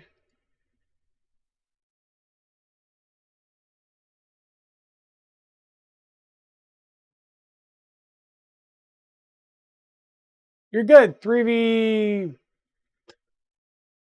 Sins Gaming. You're good. You're good. We're still here. Okay, folks, give me 1 second. I see Bonic. Yeah, give me 1 second. I may restart this, reset it, and restart it so we can all jump back in there again. But meanwhile, I'm going to reset the participants. Actually, I'm going to stop, reset, yes. I just realized you guys are not seeing what I'm doing. So we've reset, we've cleared it out. Bang BQ. We're going to go ahead for 20 minutes, right? And we're going to start this giveaway again. Now, please, everybody, bang BQ. And we're going to sit here and try and watch everybody roll back in. Meanwhile, I'm going to go on mute, step off to the camera real fast, and blow my nose real fast.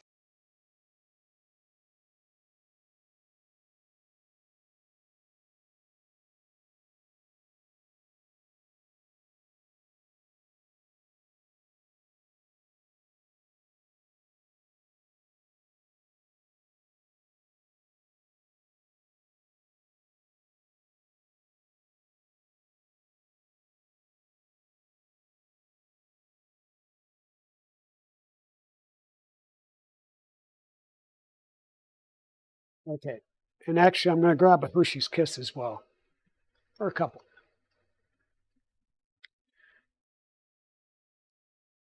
Because if you know me, I'm going to be at a show and I'm going to have Hershey's Kisses at the show.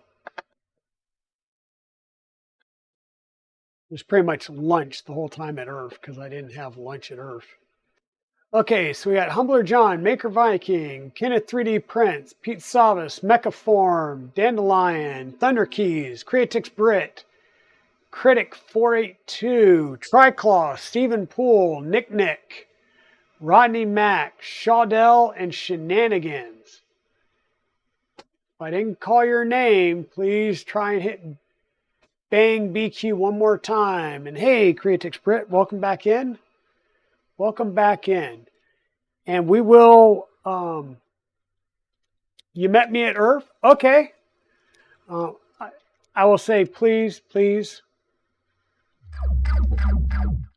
Please bear with me. I met a lot of people at ERF, and I don't remember everybody's name and face. But if I see you again, I'll probably put two and two together, and maybe not with Seven Sins Gaming, but I'll probably be like, hey, didn't I see you here or there?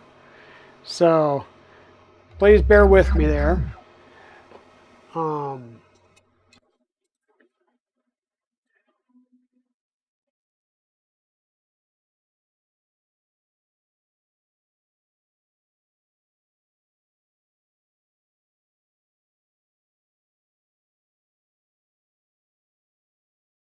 True dandelion, or if you're Pesliz, and if you ever get your cocoa press done, then you can just eat a failed print.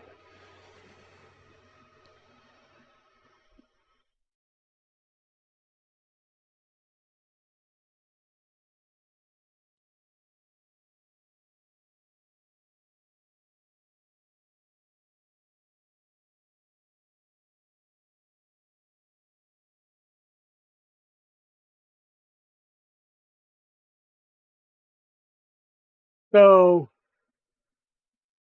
I just saw Seven Sins Gaming, Timor,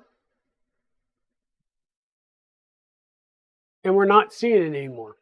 What the heck is going on?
Yeah, I know Mod Light, and I also saw, I think it was Numeric. I don't see him in there either. I don't see Seven Sins Gaming in here. And I'll show you guys what I'm meaning. So this is why I'm getting upset with this tool, is because it's not catching everybody. And I don't know why it works for some and not for others.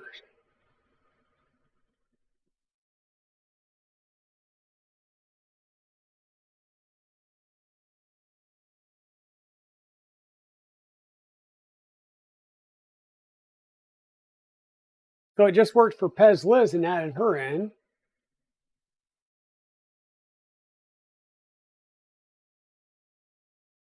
Yet I don't see Royal Nomi. I don't see.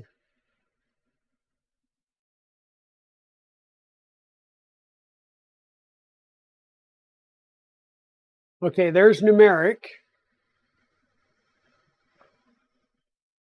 Is it just that slow?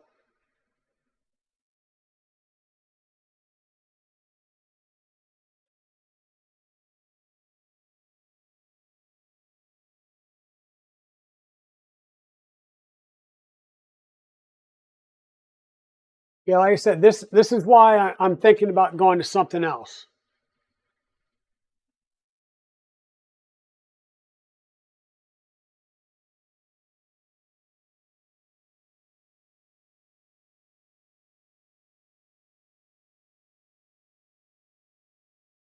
All right, I see Mod Light in there now.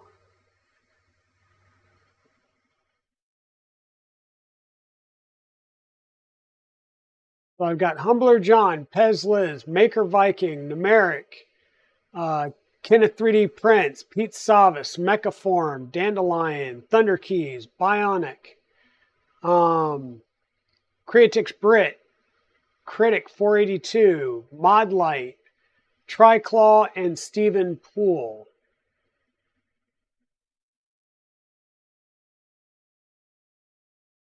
Um, 7 cents. If you could, please try and do a bang BQ again. Yeah, I'm going to be talking to somebody. Kenneth, you're in there. I'm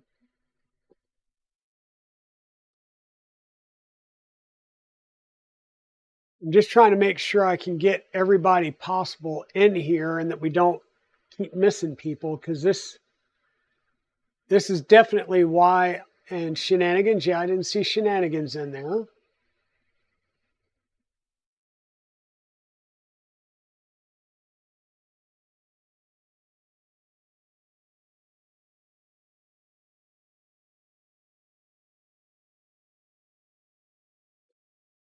Yeah, so I'm still at 15.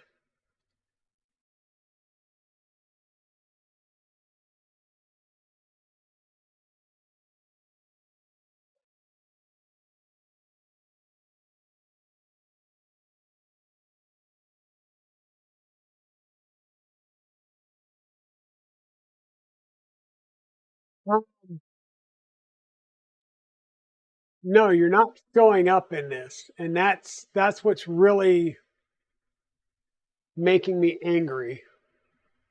Not at you guys, of course.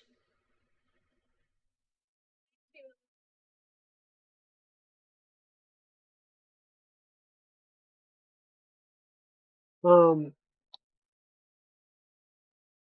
all right. Um,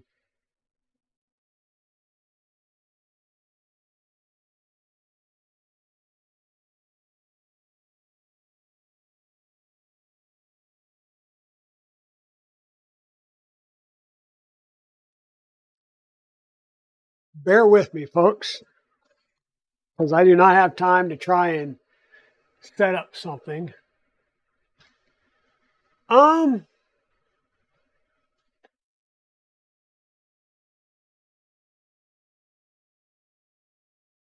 okay, yeah. Thanks, Modlight. Um, Now what I'm going to do, and I don't think it's going to let me do this, so bear with me slightly.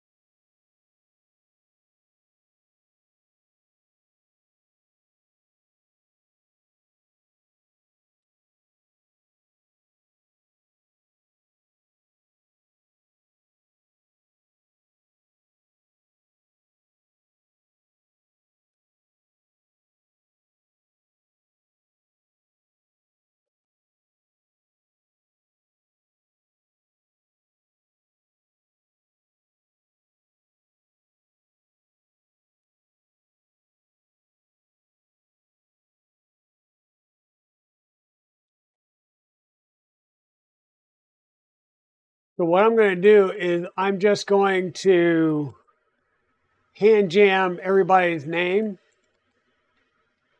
and then I'll go through and get whoever else wanted to be in, and Own 3D Pro did not let you come in for whatever reason, or did not register you for whatever reason. We'll get you added to the wheel of names.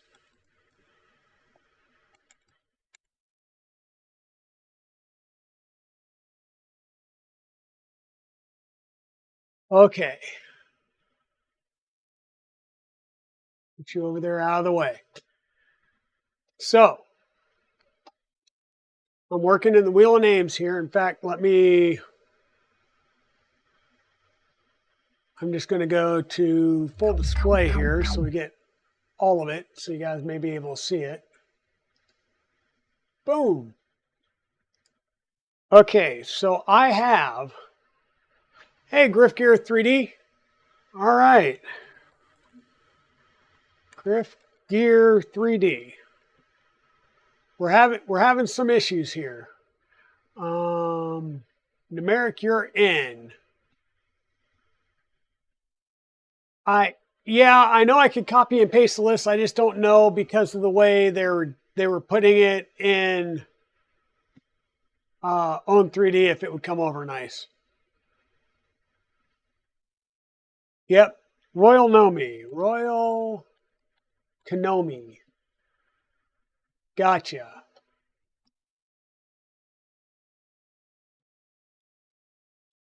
Evil Ash. Got you now.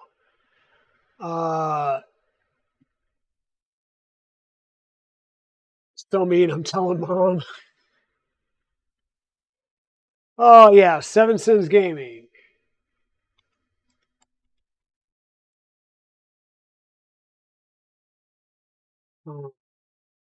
Dell, I thought I had you on here, but I don't see. So Shaw Dell 3D. Okay. If you guys can see the thing and see if your name's on here, let me run through what I've got real fast one last time. Humbler John, Pezliz, Maker Viking, Numeric, Kenneth 3D Prints, Pete Savas, Mechaform, Dandelion 88, Thunder Keys, Bionic, Creatix Brit, Critic 482, Modlight, Triclaw, Stephen Poole, Griff Gear, Royal Nomi, Evil Ash, Seven Sins Gaming, Shaw Dell. Yeah, I guess we'll add that RAM Online 79 person. They've only been trying for a while, huh? Yep, you're missing Nick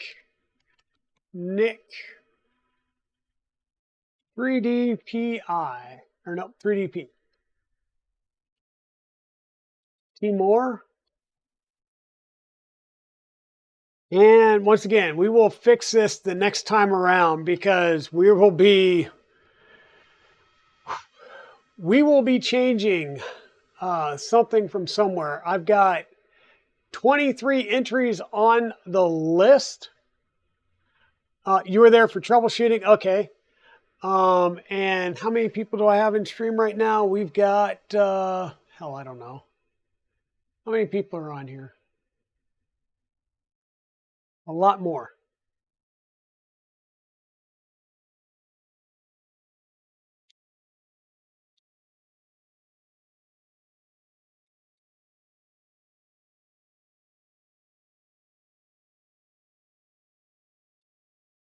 $47 on your end. Thanks, buddy. We do have mod light and everything in here. Oh, Chewy wants in too.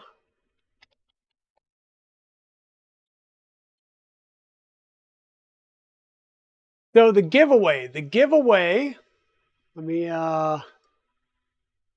swap back over here. The giveaway is for a BQ H2V2S extruder hot end. We've been using a Revo version of this on the EnderXY belt printer, and we've got the light version on this printer. So we will be giving this away. And shenanigans, I need to add you. Give me 1 second. Whoa.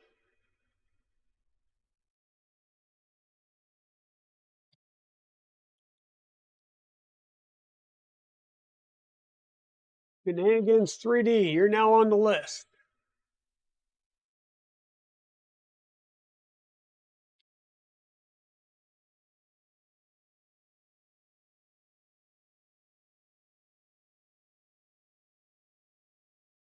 Rodney Mack needs to win. Is Rodney Mack in here? Hey, there he is. Yes, you are. Do you want in on this, Rodney Mack?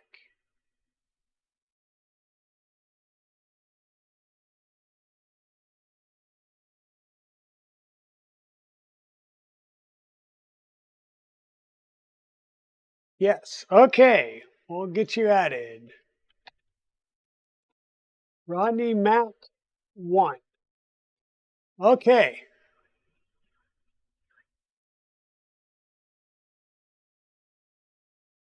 All right. So I think everybody is here. I think everybody's good. If I'm missing anybody, going once, going twice, going 3 times. I do have Rodney Mac added to the list. They're the last one on there. And I will be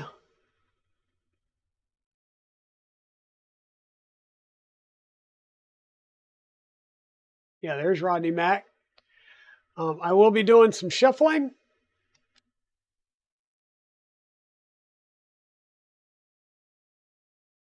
Yeah, one last one. Shout it out if you want in.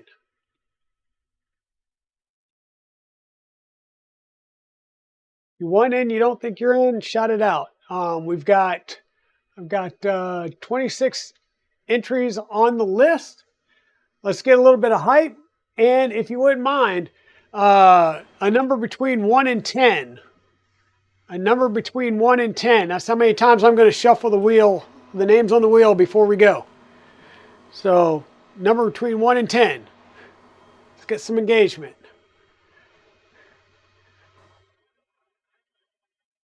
Really, Bionic? I should have guessed.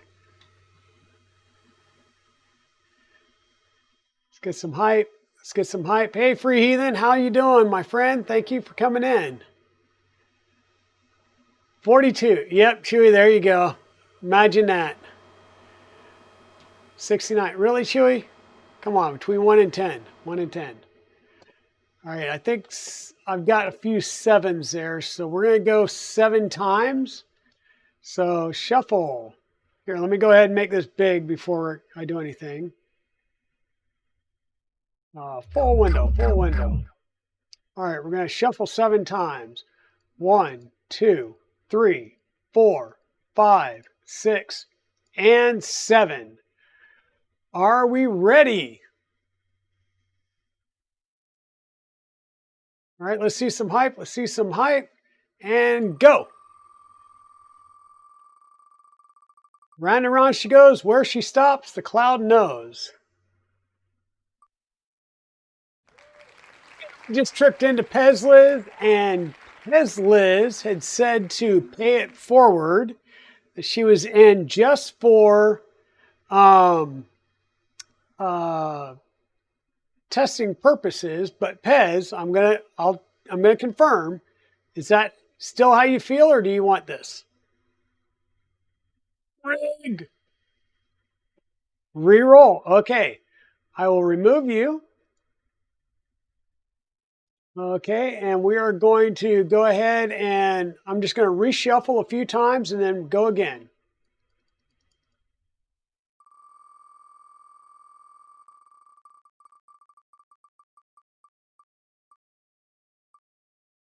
And looky, looky, looky, my good friend Timur.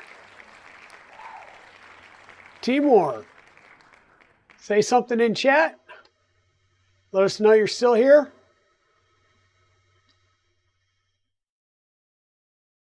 Will it work in a bamboo? Probably not. All right, there you are, Timur. There you are. Awesome. Congratulations, Timur. I probably have your information already. If not, I will ping you in Discord or on Twitter just to verify your mailing address so I can get that in the mail to you. So once again, congratulations. Thank you guys. Really, I wanted to try and get a print started. So let's see if we can't get a print going now that we've made this a rigid mount. Not browser view, we'll go to this view. There we go. So awesome. Thank you guys so much. Let me put a sticky on here with a note that this is going to Timur.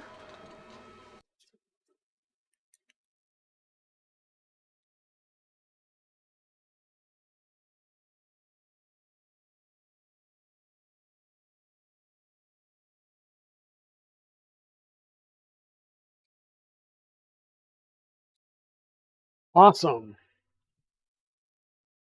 Awesome.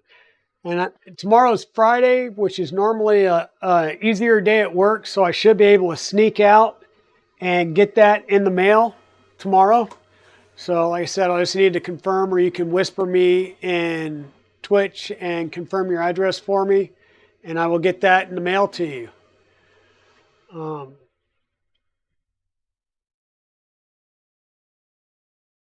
And thank you, Pez Liz, for letting that go forward and go on to Team More.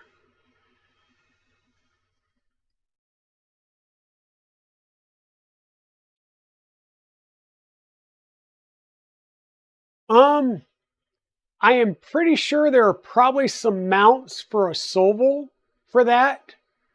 All right, cool, Modlight. Sounds good. Sounds good.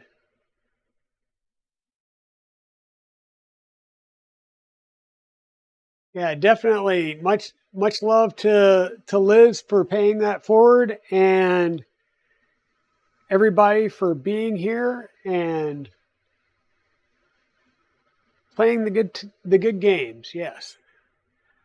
And like I said, I'm definitely going to get that figured out. Own 3D and trying to do giveaways is not working, so I'm at least, and we're in an ad break. So give.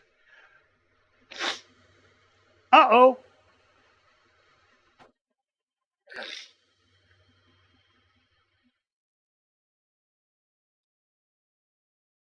Well, yeah, not a problem, Thunder Keys. And like I said, I'm not a big giveaway streamer. I try and give some things away every once in a while that I'm not using. I've been talking with KB3D, and as I do some of these other builds coming up, we will be doing some type of giveaways during those. I'm kind of thinking I want to try and do like maybe a monthly giveaway for KB3D, like do a do gift certificates or something to KB3D. So that would be cool. Random.org. Okay. Yeah, that sounds great. And the wheel thing I know works pretty well. It's just, you know, how to collect the names. But all right, everybody's back. Awesome. So yeah, thanks for bearing with me and having a good time. Thanks for everybody that came in.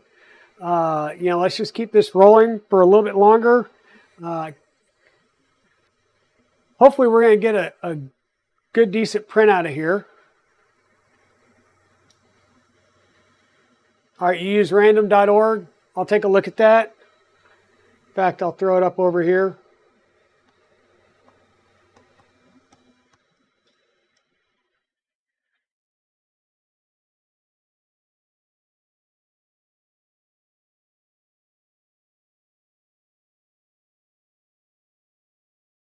Yeah, and like I said, I like to do some giveaways, but not be like just a heavy giveaway streamer. To me, the content and chatting with you all is great, and I know I could probably get a lot better numbers a lot quicker if I was doing giveaways all the time. But it's just, I just like hanging out with everybody, drinking coffee, printing, you know, building cool things. Like, I was one of the first people that built a Bugaboo, especially on stream. I was one of the first people, I don't want to say one of the first, but actually building the 0G Mercury 1 fully enclosed build on stream. I think I was the first one that did it on stream. You know, so if you guys see printers out there that you would like to see, I know Timur was asking me about this one, so it's pretty cool that he wound up getting the extruder that came with the kit. But yeah, I mean, if there's a printer out there that you would like to see featured on stream, definitely jump into Discord and let me know. We will be streaming a black box build. Like I said, KB3D is providing the core kit, and then he's asked me to if I can handle buying the tool heads. And I'm like, yeah, sure, not a problem. So I'm going to be running through the configurator later tonight to figure out what all tool heads and parts I need for the tool head side of things and get those on order.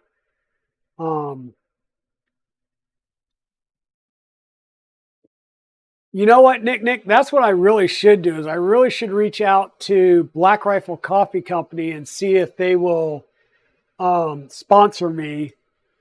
And since I drank enough Black Rifle Company anyhow, like I've got a standing subscription, so definitely drink a lot of their coffee.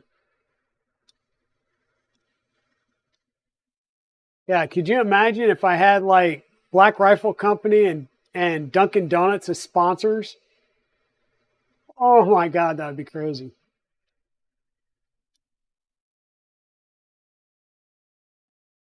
Oh, awesome. You're going to do a Rook Kit mod light? Awesome. Exactly, Ram Online. You know, if you don't ask, the answer is always no. If you ask and they tell you no or not right now or whatever, so be it. Yeah, and I'm a vet, so that could help in my favor.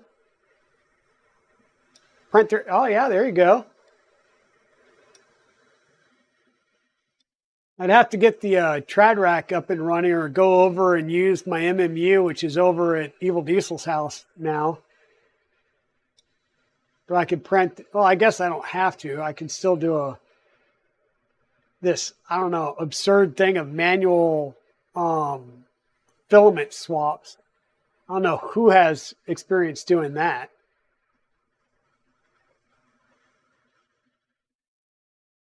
Oh, you tore down your V02 and rebuilt as a Tri-Zero. Nice. Yeah, like I'm seriously thinking, so my trad rack, like I said, it's built. I just need to actually install it on something.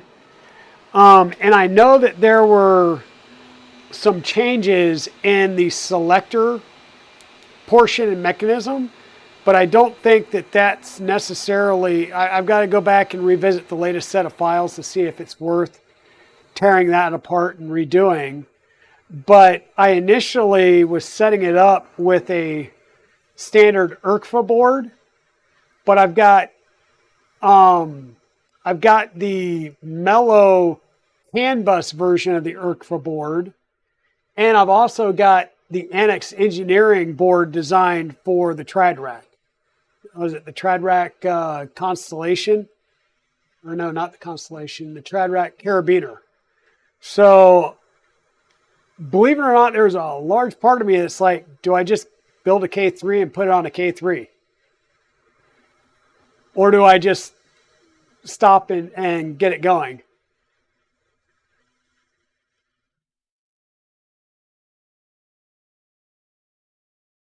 Okay, cool. You're going to do the 2020? Nice.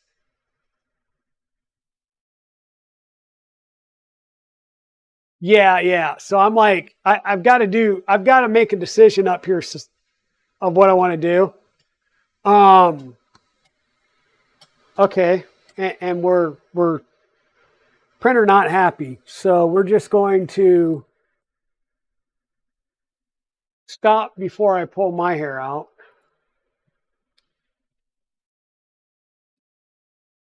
I don't know why this printer is being such a pickle today.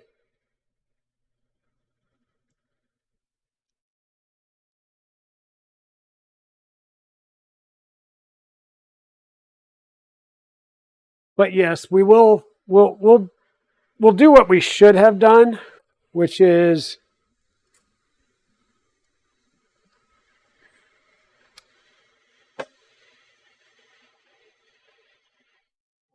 like, why is it looking like that?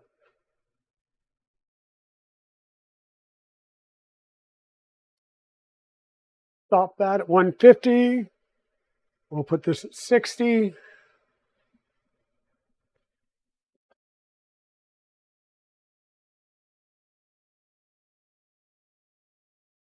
We're going to do a home with the bed heated. Where did I put my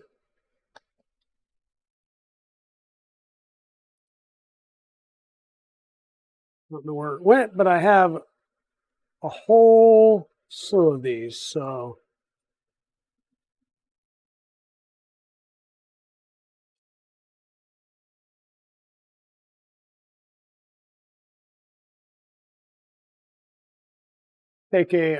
these are Chris's basement. He had these printed specifically. There's Post-it notes.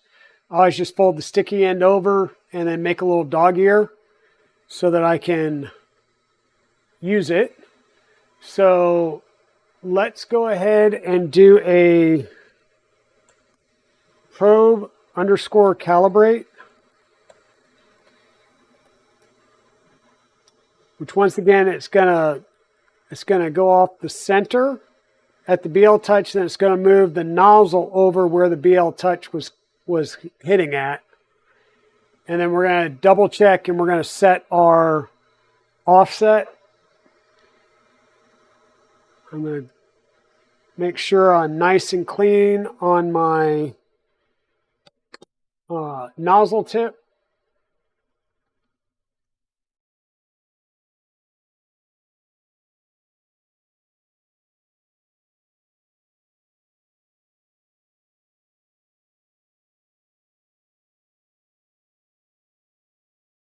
Okay.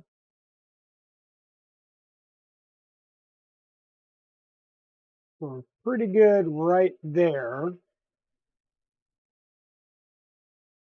So we're going to accept and we're going to tell it to home all again.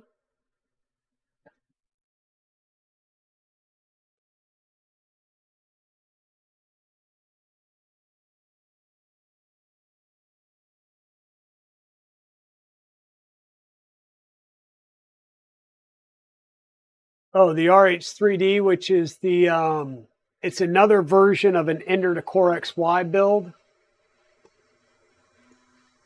Well, it was funny you say that, Nick, because I was joking around with KB3D Chris, and we both agree that the black box build is going to be a long build series, right? It's no joke, right? It's a 5-head tool changer, water cooled, 300 by 300 by I think 300 or 270. Fully enclosed, the whole 9 yards. So it's going to be a fairly complicated build that's going to take a while. And I was joking around with him saying, well, maybe if I need a break between, with the black box, I could do something a lot easier, like build an NXK3. And we just kind of chuckled a bit.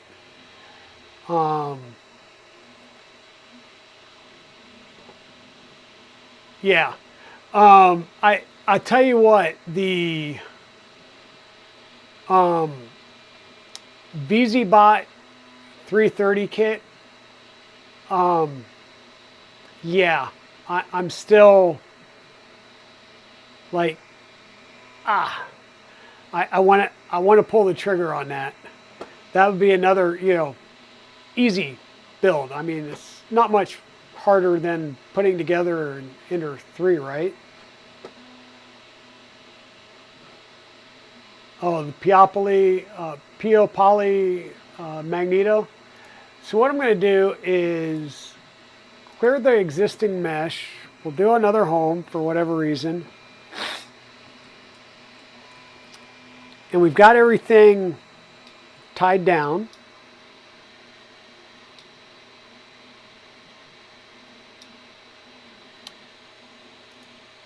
And I'm going to go ahead and just do a bed mesh and see what we come up with as an overall bed mesh now.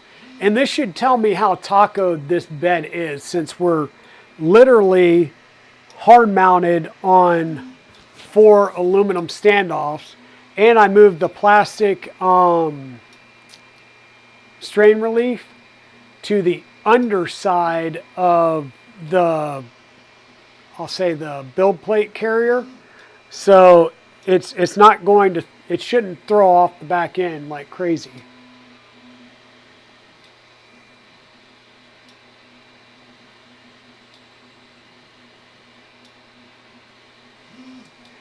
Yeah, I saw that there was watching Steve and Modlight do their build, and then Nero was doing, because Steve and Modlight were doing the VZBot, was it 235 build, and Nero was doing the 330 build. And yeah, it's fairly complex, especially since you're running a 24 volt and a 48 volt power supply. You need to make sure that, you know, things aren't janky and stuff.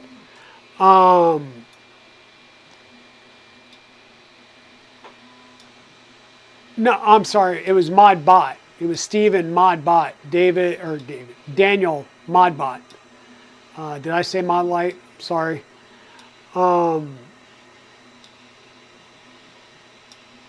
Yeah, and the rat rig, same. The rat rig is that running different power supplies too? I mean, Steve and Modbot. I mean, it was awesome seeing that collaboration. That, I have to admit, that was an awesome collaboration.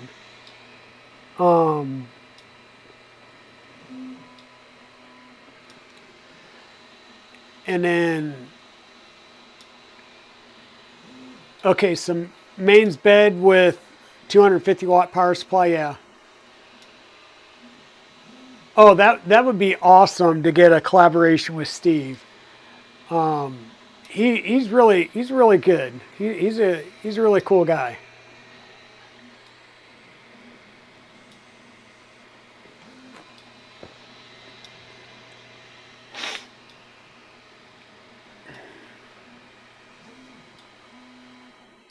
He's a really cool guy.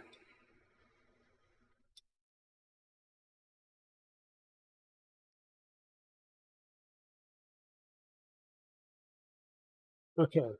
Is anybody else seeing that bed tilt slightly at the when it hits the top and comes back down? I'm seeing it do this.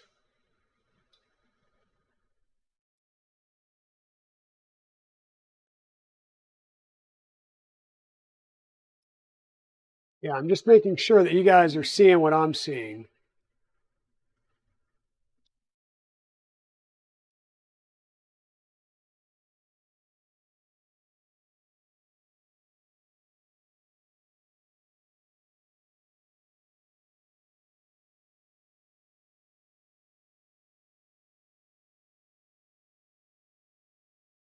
Yeah, so I'm seeing a slight wobble, like front to back rotation when it was going up and then coming back down.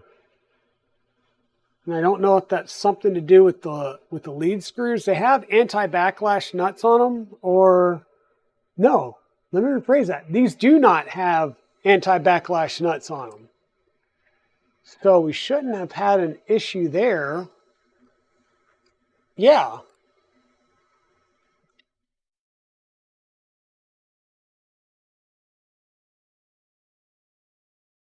So see, that's what's throwing me off. And if we're looking at the bed mesh, and I'll make this large screen. So range is 0.344 millimeters, and we're still getting a low spot. So this is looking at it from the front of the bed.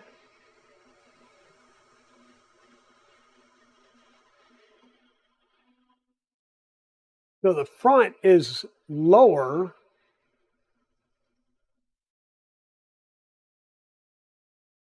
Like, does not make any sense.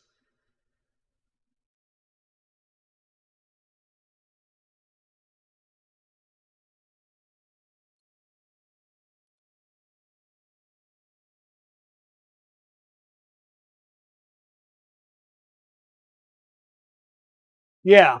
So I'm going to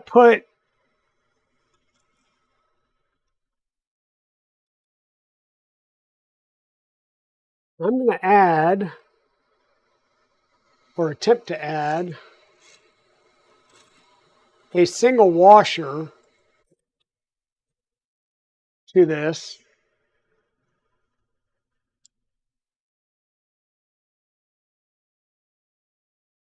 I'm going to loosen these a bit, so hopefully I can get this up high enough. To add a single M5 washer. Damn.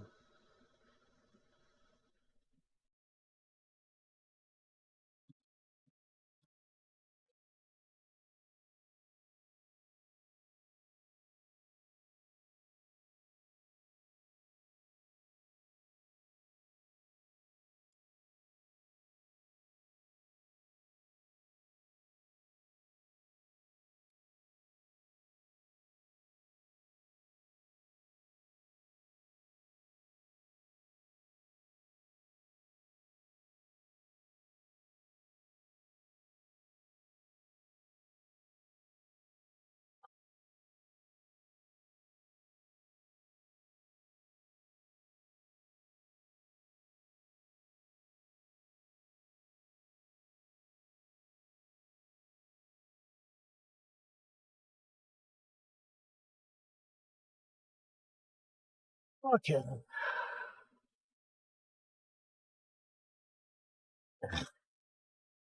We'll give it one more shot to see if it still acts weird. Everything's tight. But the only other thing I can think of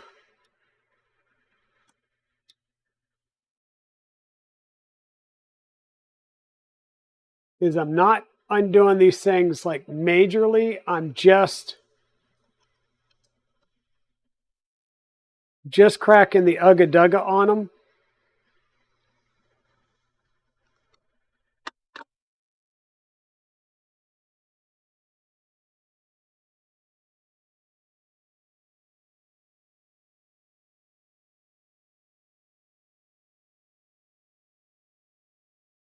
Yeah.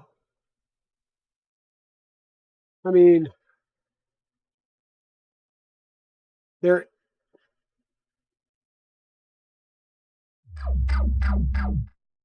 So I will say that there is play in this motion system here. I'm going to make sure that these are fully cranked down,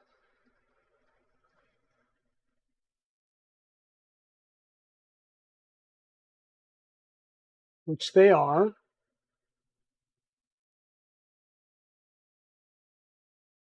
So the only other thing I can think of is, and quite honestly, this is how bad I was thinking about this earlier today. Take the bed plate, the mounting plate off, and figure out with these locations and make one solid plate that would connect to all 8 of these screws and have the mount holes drilled in it. Like make my own custom aluminum plate. So get rid of these 10 by 20 cross beams and mount the plate directly to the aluminum extrusions there.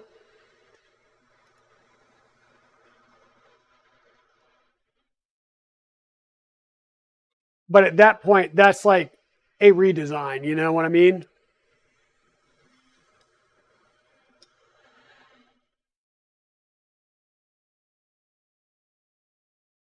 Um, yeah, you're looking for it to be as flat as possible.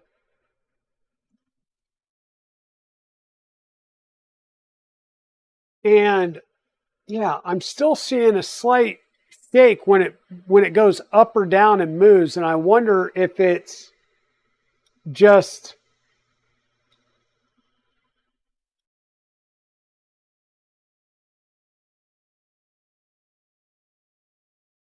like in need of some oil, or I don't know.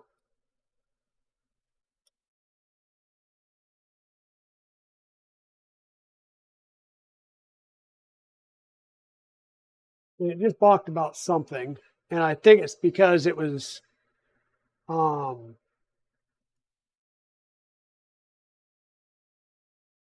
yeah, probe samples exceeded sample tolerance. So, and it was some of that bed rocking that was giving it different values, basically.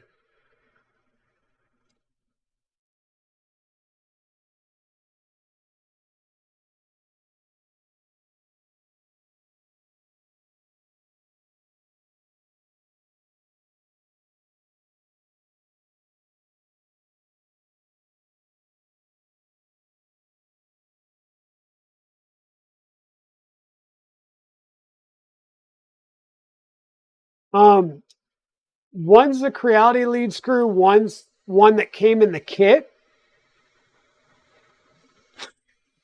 And I haven't seen any craziness with the actual lead screws.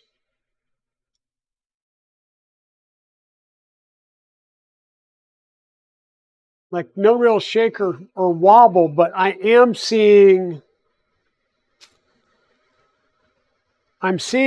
almost like a sticking or a move, sticking in the movement itself at the top.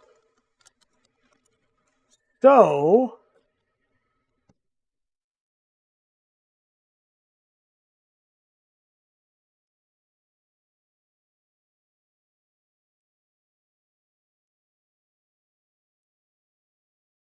at first you don't succeed. Try more modifications. Hey, Capricorn Bone Tubes, how are you doing? Aaron, welcome on in.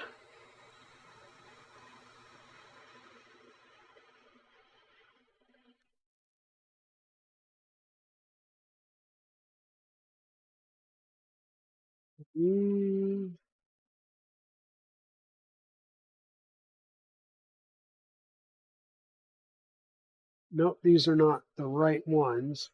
Wrong number of starts or something. Well, that sucks. It can never be that easy, can it? Just finish the print. Oh, okay. Was this a chocolate print or a pretty picture print? This is supposedly for 2 mil pitch, 4 mil lead. Does it happen to say?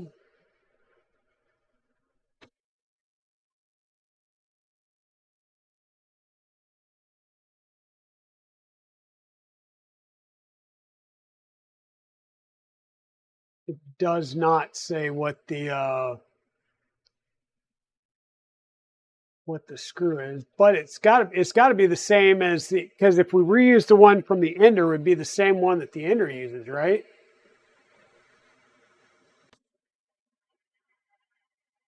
So what's the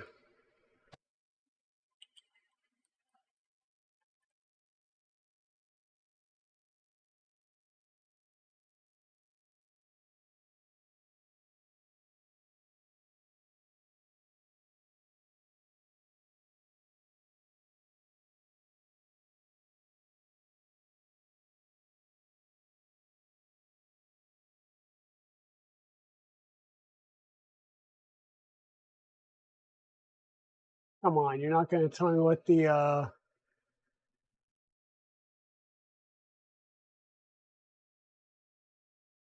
course you won't. We know it's a T8, but the question is what are the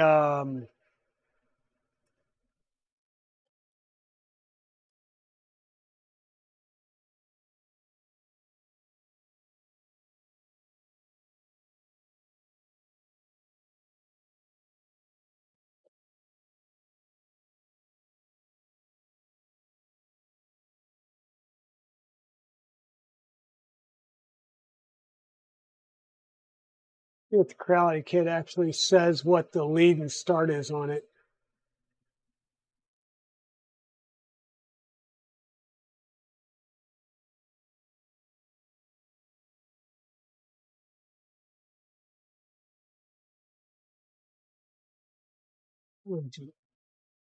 Anybody know off the top of their head what the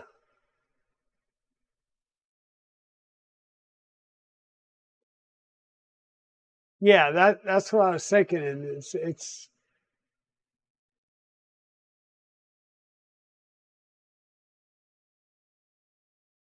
so it's 2 millimeter 4-start, right? If it's 4-start,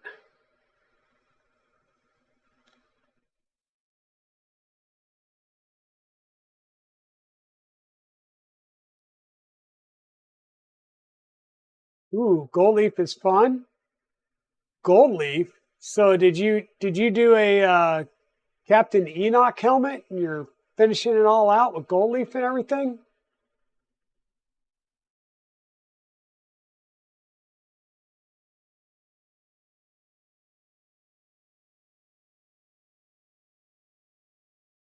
Yeah, like I said, I don't know why. I'm just seeing a little bit of like stickiness in this bed.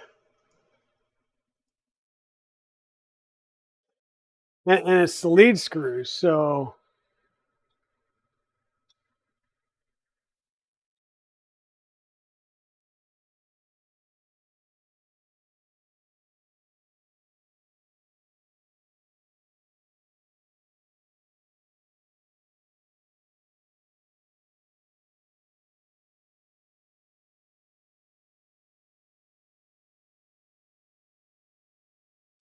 yeah, it's a nice build plate.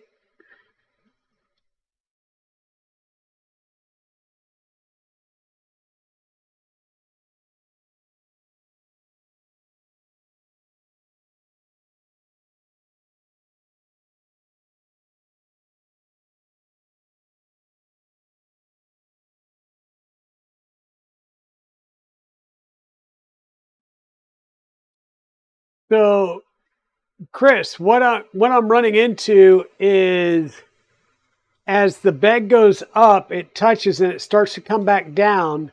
There's a slight forward to backwards rock that's happening, and that's screwing things up. And I'm not sure because there's no way of moving these laterally side to side, and I don't even think that's the issue.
Yes, what's happening is the screw's starting to move it down, and because there's a little bit of distance between the screw and the actual XY carriage, it's putting a very slight rock before it engages enough to start sliding the carriage.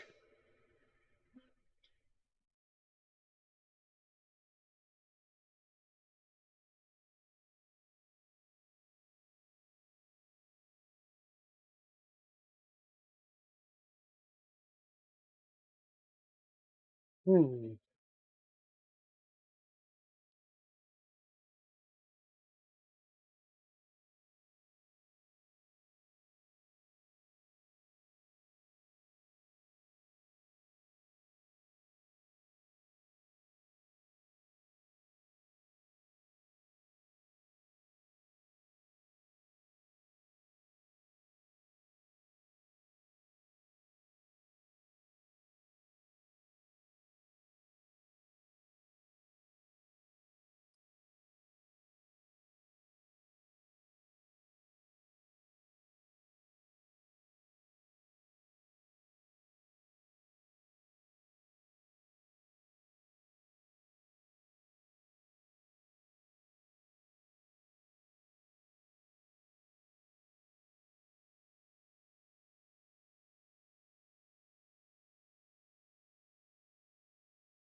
The top of the lead screw is not captured in the bearing. The top of the lead screw is free floating. I did back the screws on the nuts off, like from Ugga Dugga, just ever so slightly to see if that could be causing an issue.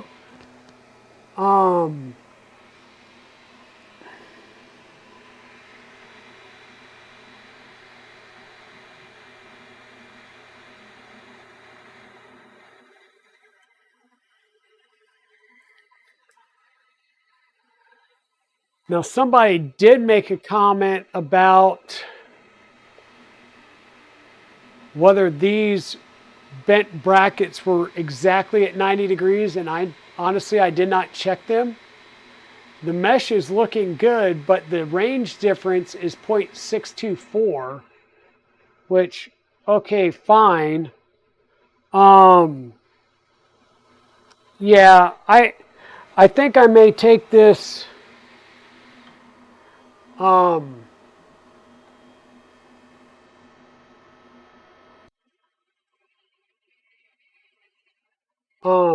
that was weird. Yeah, I think I might wind up taking the bed mounting stuff apart, double check the bends on these for a solid 90, right?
And these are mounted through the screw in the bracket, so I mean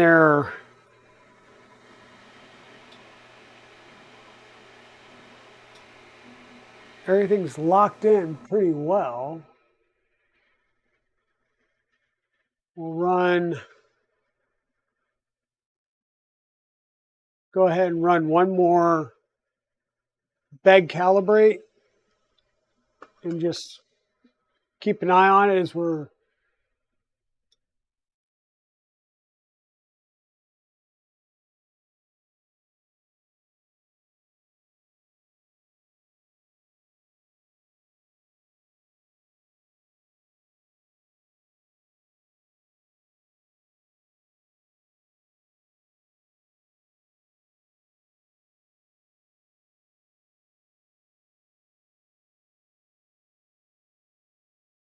yeah, it's still doing it just ever so slightly.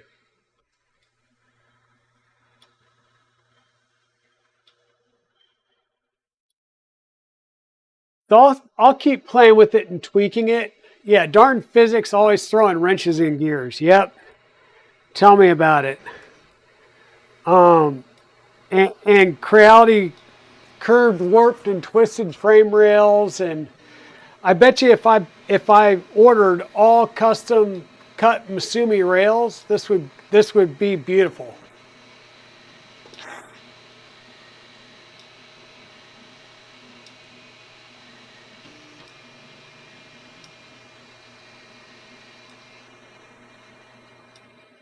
Yeah, it almost feels like something is slightly binding.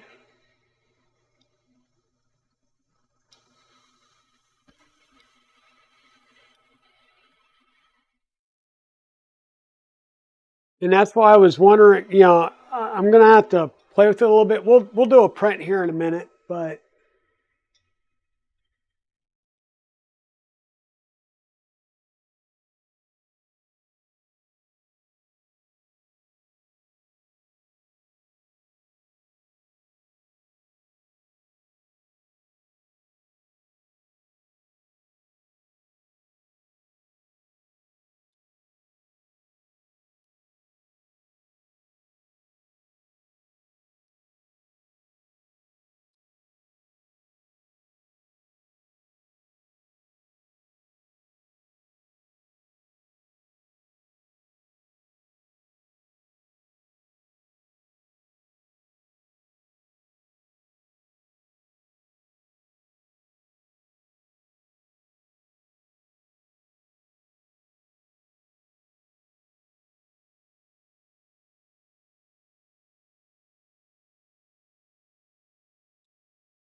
so, and I didn't change anything, did I?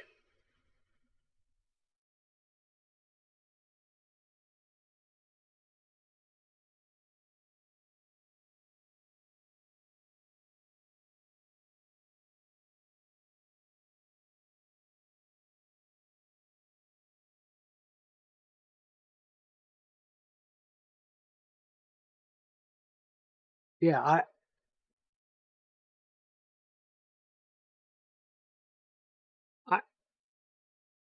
I'm confused. The only thing I can think of is something might have gotten loose or something is out of square when I was moving some things around. So at this point, I'm going to,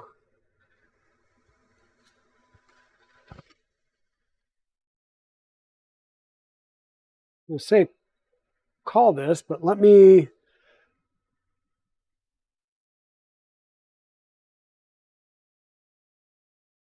nothing's on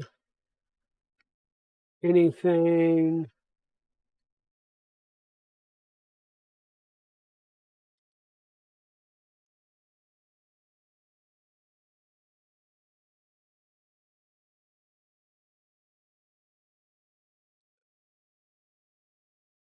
And that's on that, but that's just the case. We got rid of the springs and we hard mounted the bed.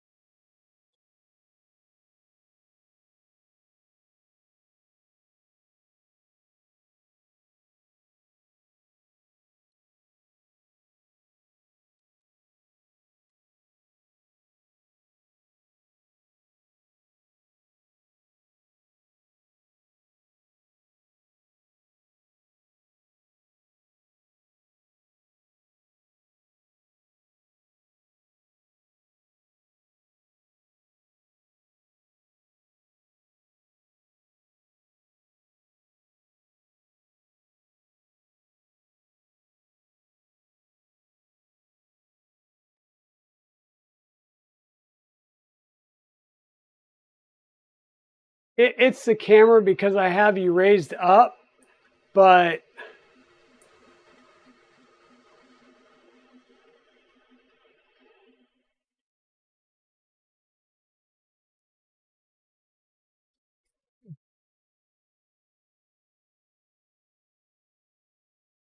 so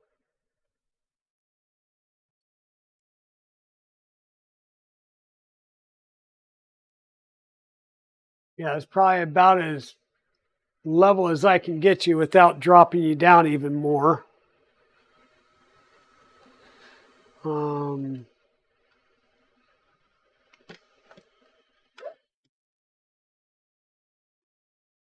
that out.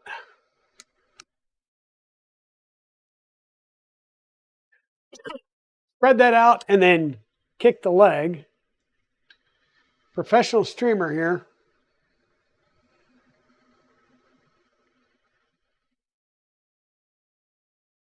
That's about as close as height-wise level as I'm going to be able to get you.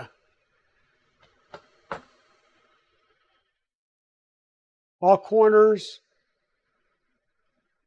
are, well,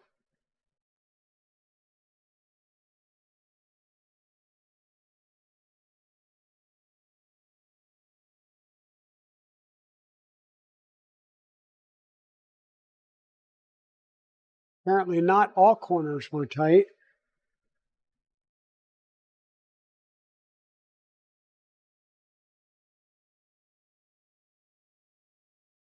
But all corners are tight.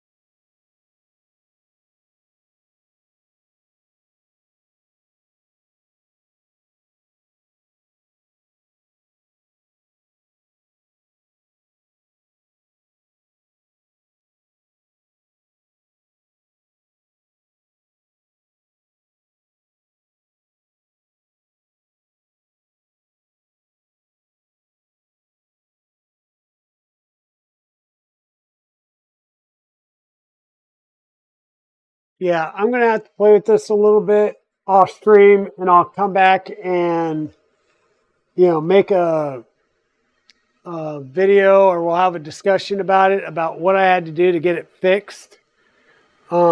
Something in these lead screws, I think, are off. And once again, it could be that these brackets aren't a full 90 degrees, or maybe they're a little bit more than 90 degrees that's causing a bind. But I will play with that off stream, because I'm still seeing this bed rock a little bit on the axis here. It's rocking like this as it goes up and down, which is throwing off measurements.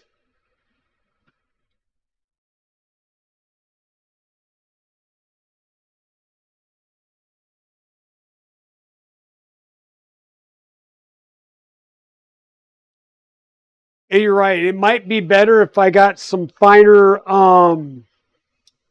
lead screws. So,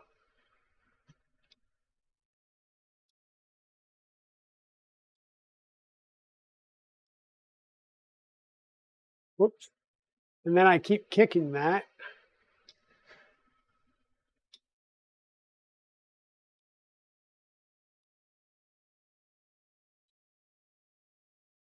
Well, I did add a washer to this left front corner, because remember, it was showing way low compared to everything else. So I added a washer under this side just in case there was some variance in the spacers that I used. But that's not going to be causing this bed wobble that I'm seeing.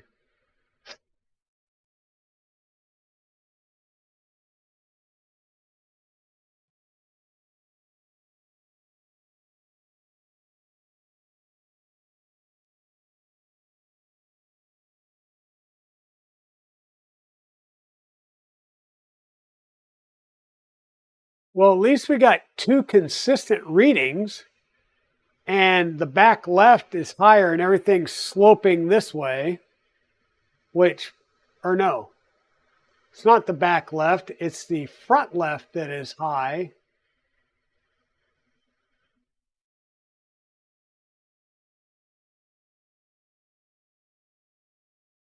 and the right side is lower than everything.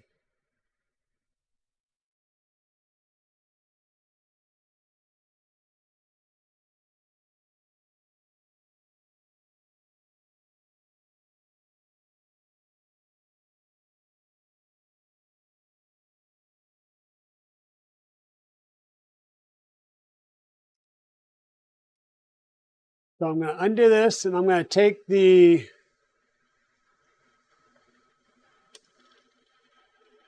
yeah, I know.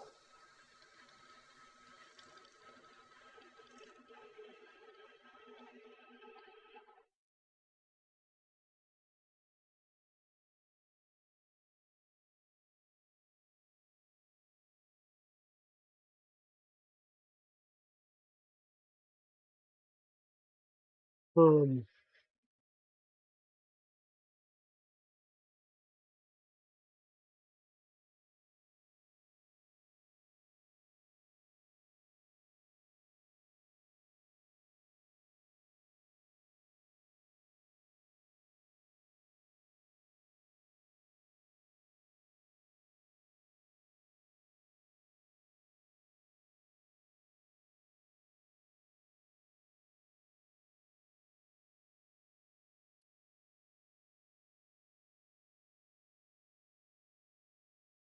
all right, so you guys are seeing that play, right?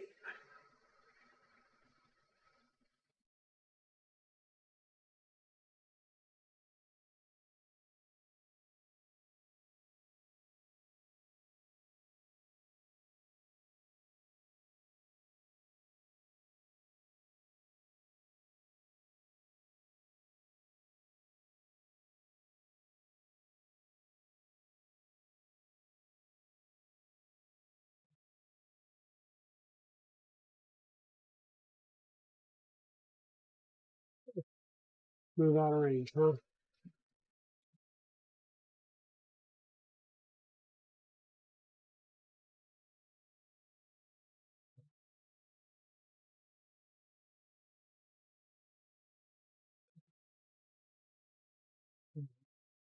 Not sure if you guys just noticed that difference, but I did.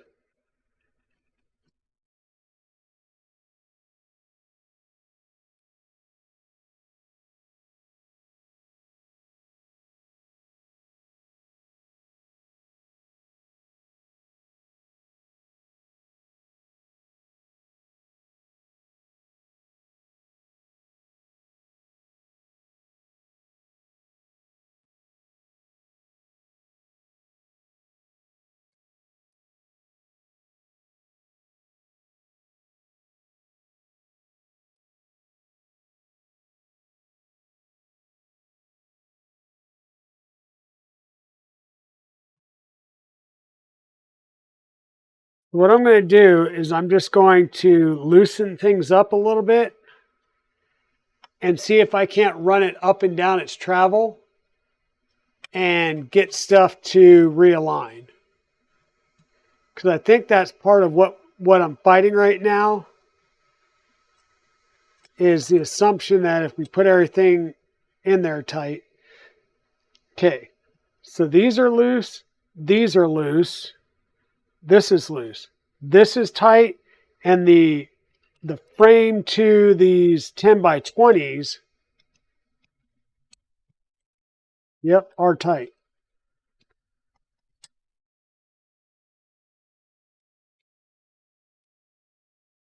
Okay. Now,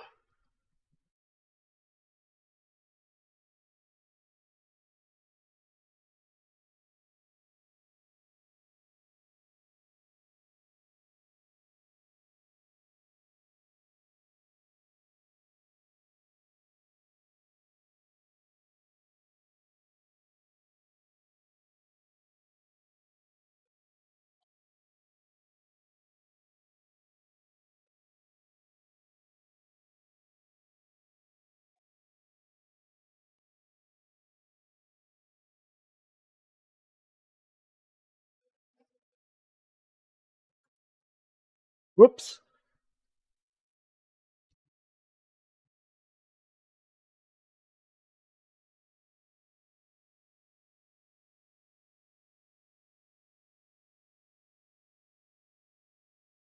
Okay, so we moved it up, we moved it down, we let some things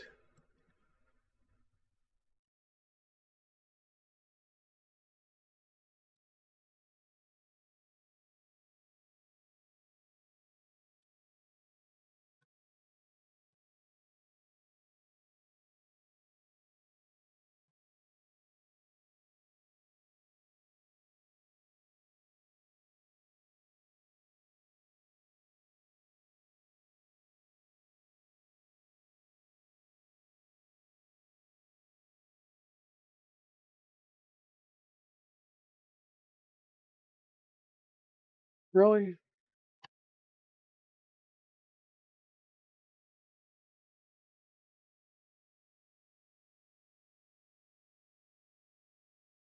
U1 Z10 F1200. Don't know why, but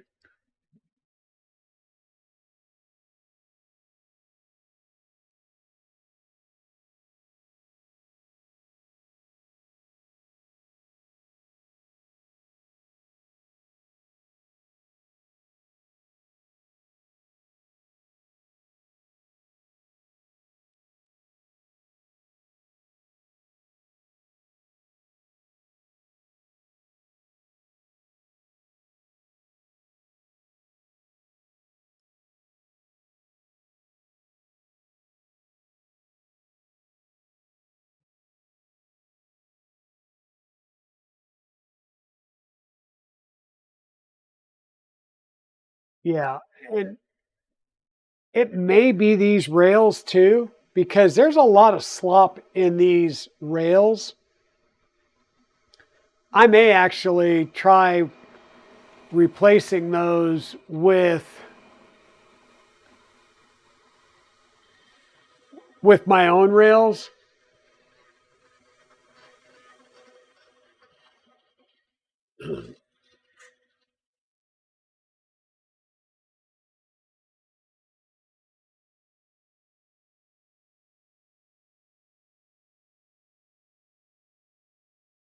Um, so this one is by Additiva, and this is the original Creality stepper.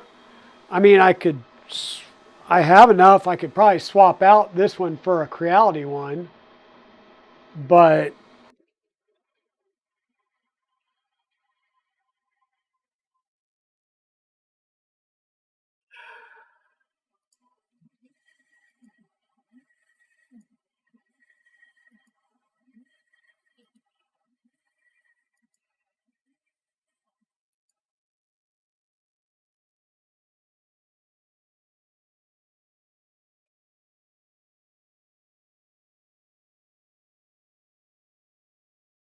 on.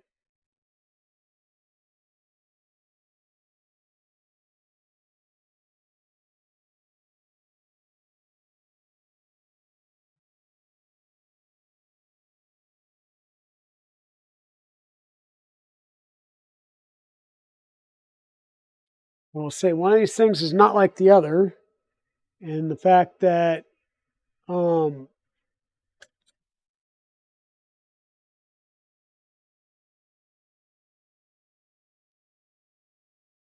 rails are slightly different heights, or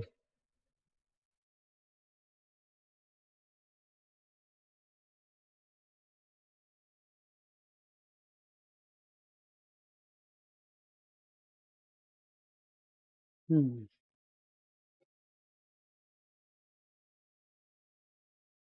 So go ahead and lock these back down.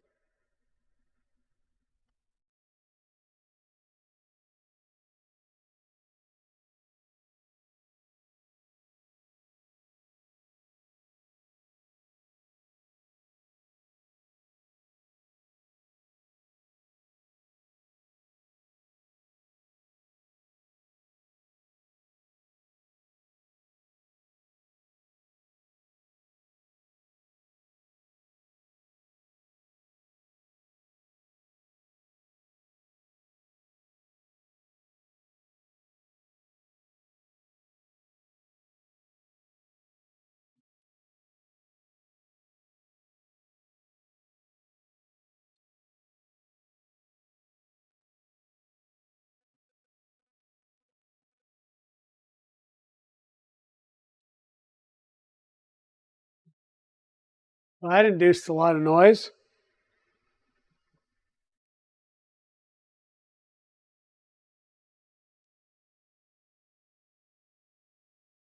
Yeah, I'm.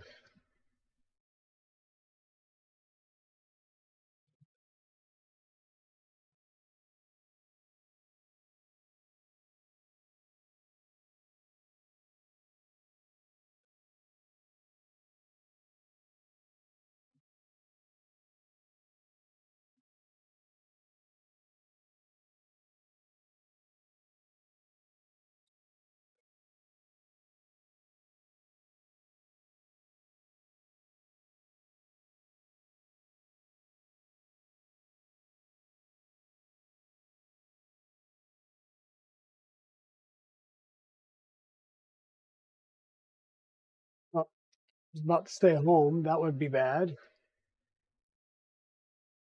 Damn. Now it's going to make me home.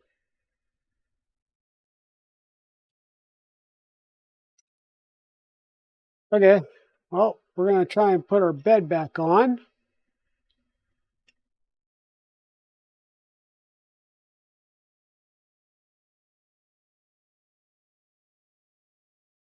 Just there's play in this system, and I don't like it.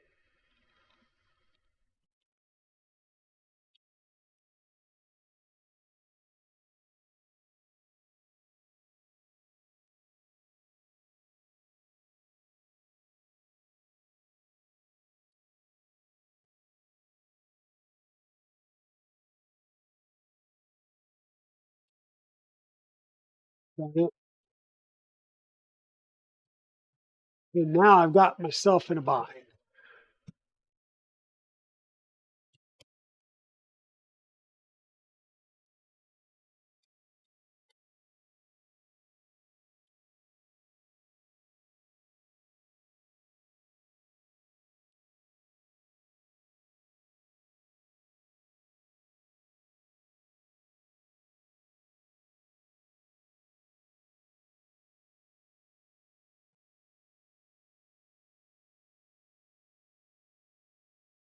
That's true, Chris. I haven't pulled one of yours and bent a Revo nozzle.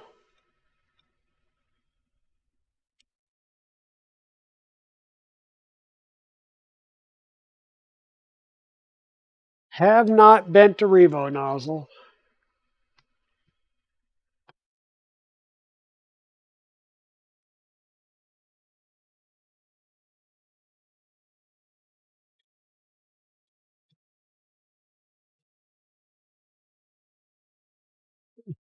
Oh, all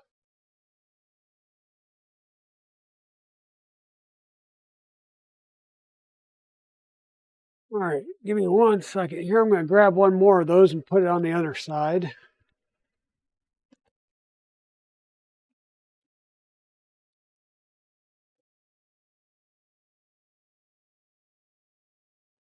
Putting this on the underside to give a proper amount of space to the um, strain relief piece.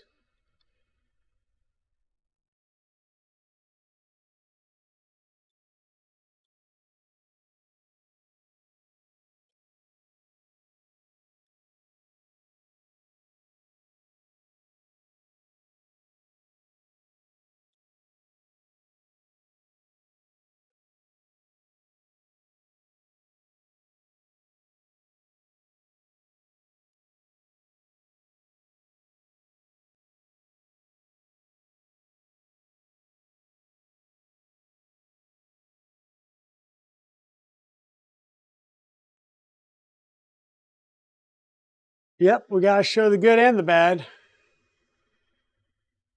And he did. He crushed that black box nozzle good. All right, select home.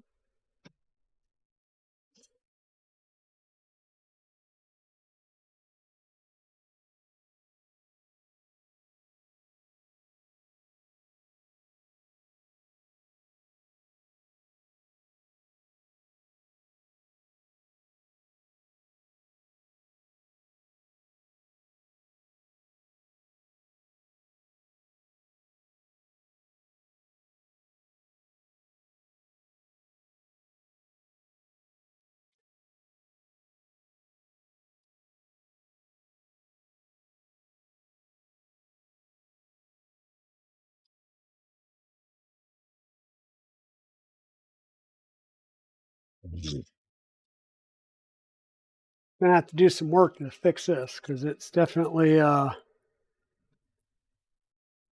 cattywampus.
Okay.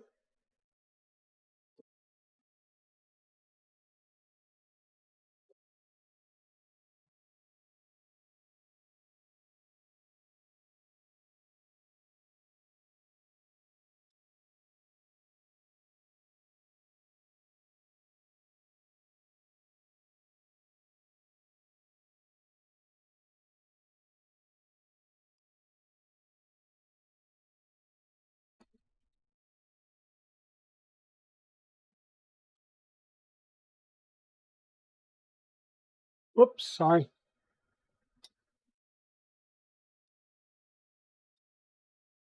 You want to pull your hair right now for Luke and for myself? Yeah, since Luke has no hair, exactly. There's a reason I cut it short.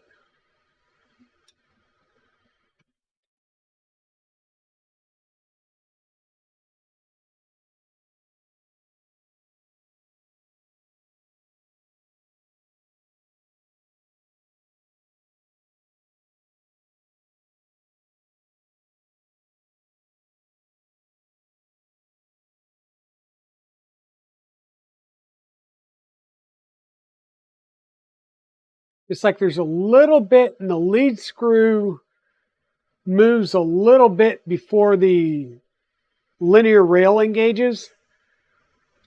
So therefore it causes that slight wobble.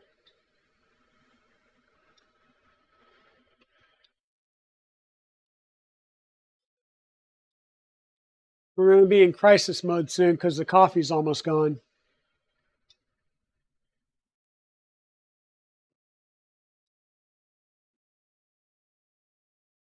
It's definitely a lot better. The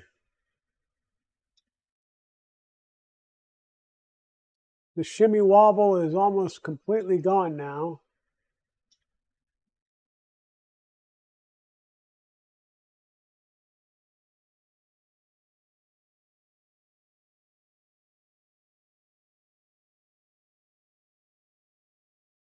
I say that and then it gets bad.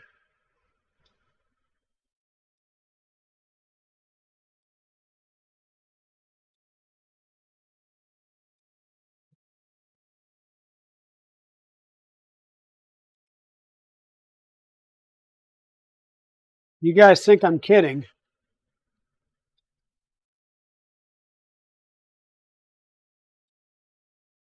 There may be some different rails in the future of this.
I'm at a loss. Yeah, yeah. That's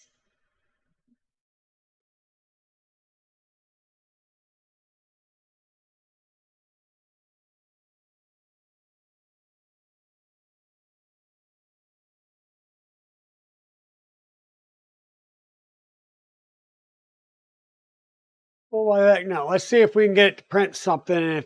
And if it prints nice, then we'll stop fighting whatever we're fighting. And if it doesn't, then I'm seriously thinking about taking these rails off and putting on different rails, because like I said, these feel all kinds of like there's like no preload on them.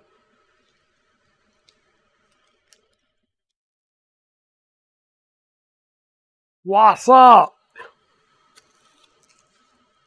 Nice, Boondog. Nice.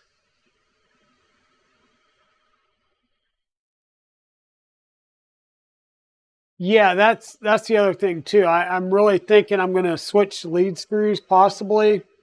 I'm going to start with, honestly, I'm going to slap on some different whatchamacallits here, because I really think that the slop in these may be part of the problem.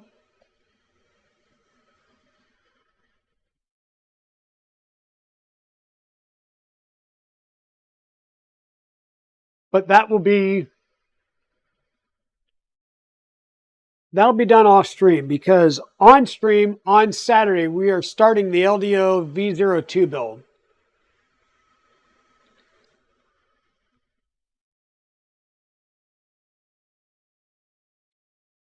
And I'm going to raise you back up so I stop kicking the leg of the tripod.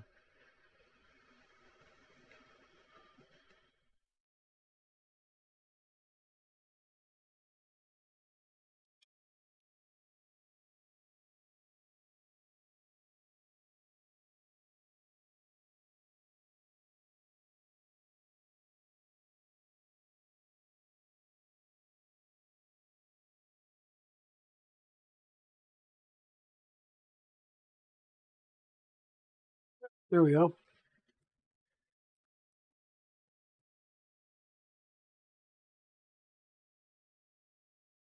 And I kind of worried about that when I was putting it together. Can't remember if I said anything or not, but yeah, there was a lot of slop in there. Like to the point where I couldn't put enough grease to get the slop out. So maybe I just need some LDO rails.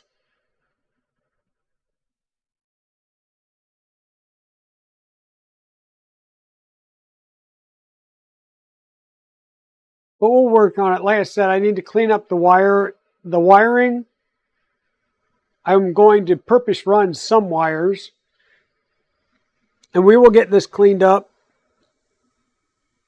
And I promise you it will be working. And it will see the stream again.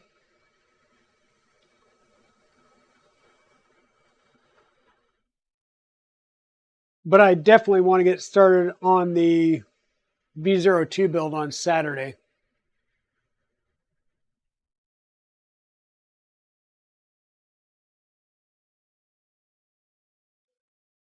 Did I see your recommendation for screws? Yeah, go to 2mm 2-start lead screws like you would use in the 0G versus these.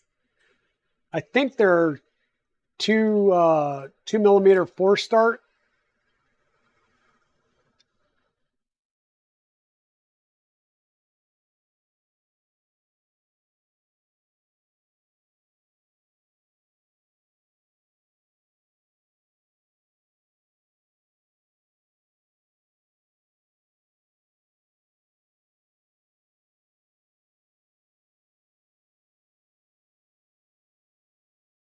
You also supported my crusade for a bracket kit. Yeah.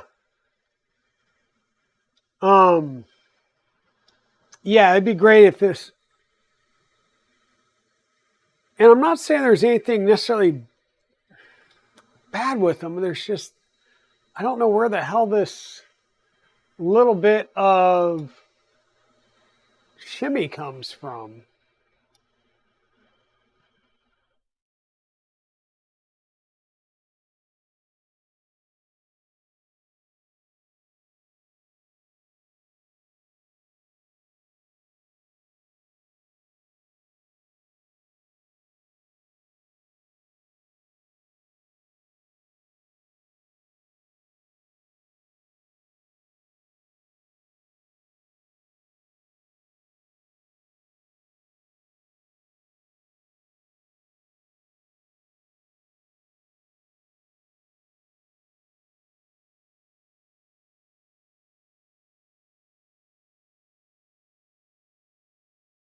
I'm kind of wondering if it could be that, this wiring too from their little Wago jumper set.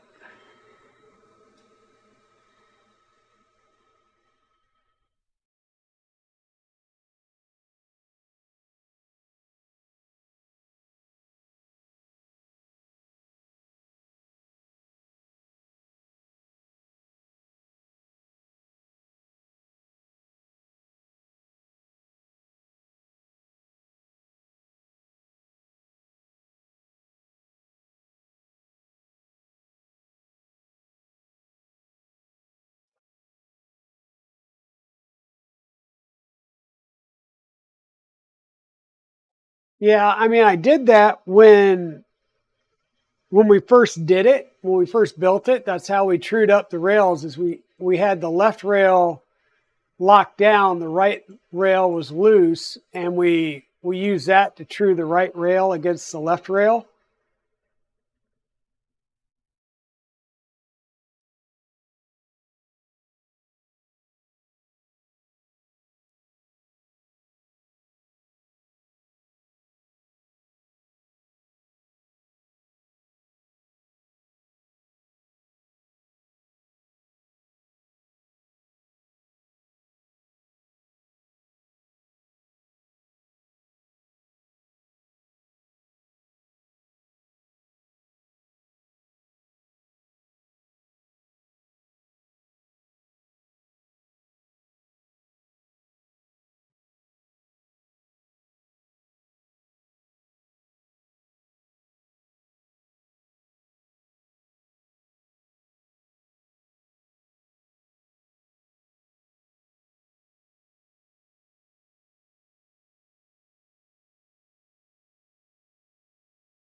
Just a slight angle there.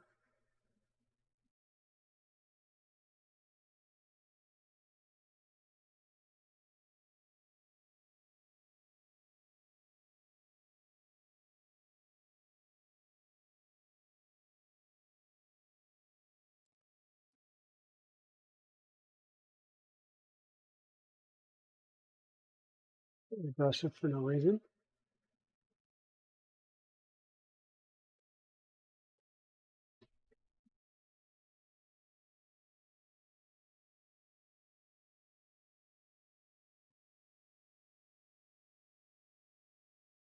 Okay, yeah, definitely.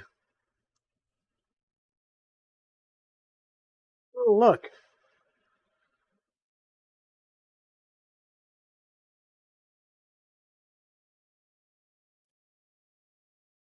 a mess full of crap.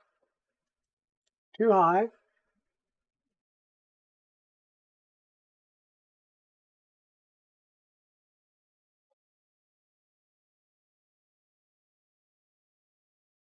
Really?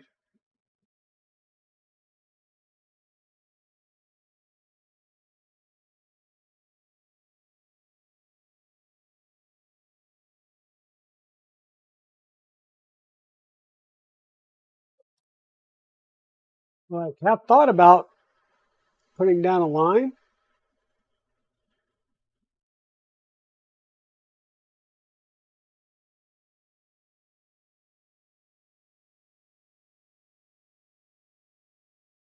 It puts down a line in one direction and peels it back up going the other way. This is awesome.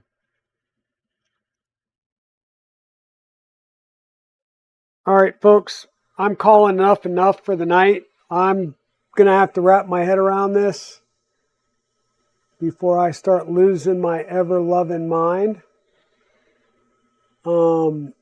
Thank you so much for everybody being here tonight. Thank you for the bits and the subs and the well wishes, the worry about my hairline. Yeah, I'm heading out. I'm getting frustrated at this point. So thanks everybody for being here. We will come back Saturday morning. We will be starting the LDO build. This will come off the bench for that build. Don't worry, I will continue to work on this and try and figure out what the heck's happening to this, even if I literally tear it down and rebuild it. Yeah, I'm going to need a fresh head to deal with this one. It's so frustrating when it was printing and then all of a sudden nothing changed except it stops printing. But some could say, well, that's an Ender in a nutshell. I'm not going to go that route, but I will say that's 3D printing in a nutshell. I mean, that's what happens. It works one day, it doesn't the next, and it gives you an opportunity to succeed again. So thanks everybody for being here. Let me figure out who we can go raid out to. Let me see who it gives me as an option. Ash Monster, the Jang, Babe Ross, Maker Deck, Tuner. We didn't jump out to Creatrix Brit last time, and it doesn't look like she is online. So, anybody got any suggestions? Oh, hey, thanks for the follow, Pro MDQ. All right, have a great night, Royal Nomi. Let me jump over to Twitch proper instead of my console and see who's out here.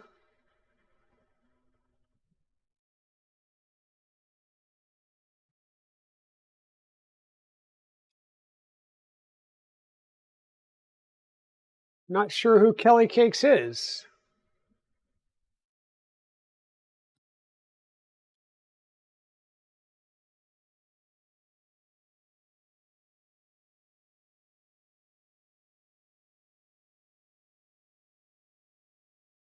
Literally somebody making cakes.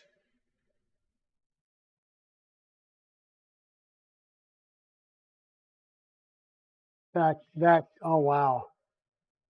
You do love cake. Yeah, me too.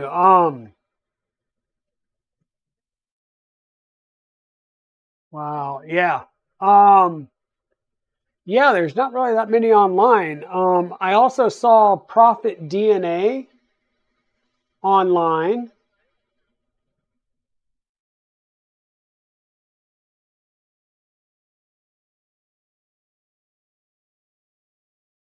Looks like they're building something.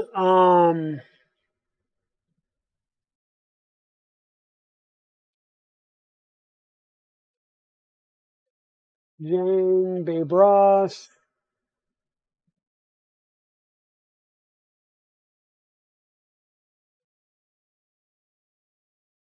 Yeah.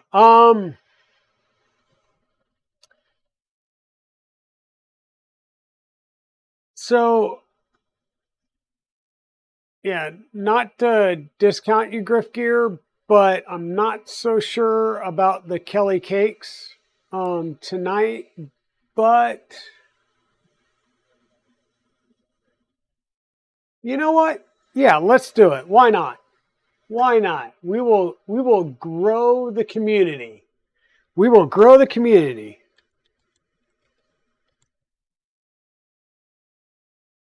Let's go. Everybody come with me. Let's jump on over and say hi to Kelly Cakes. She is making some big layer stacked cakes right now. So yeah, let's go on over and check her out and see how she's doing tonight. Thank you once again for hanging with me.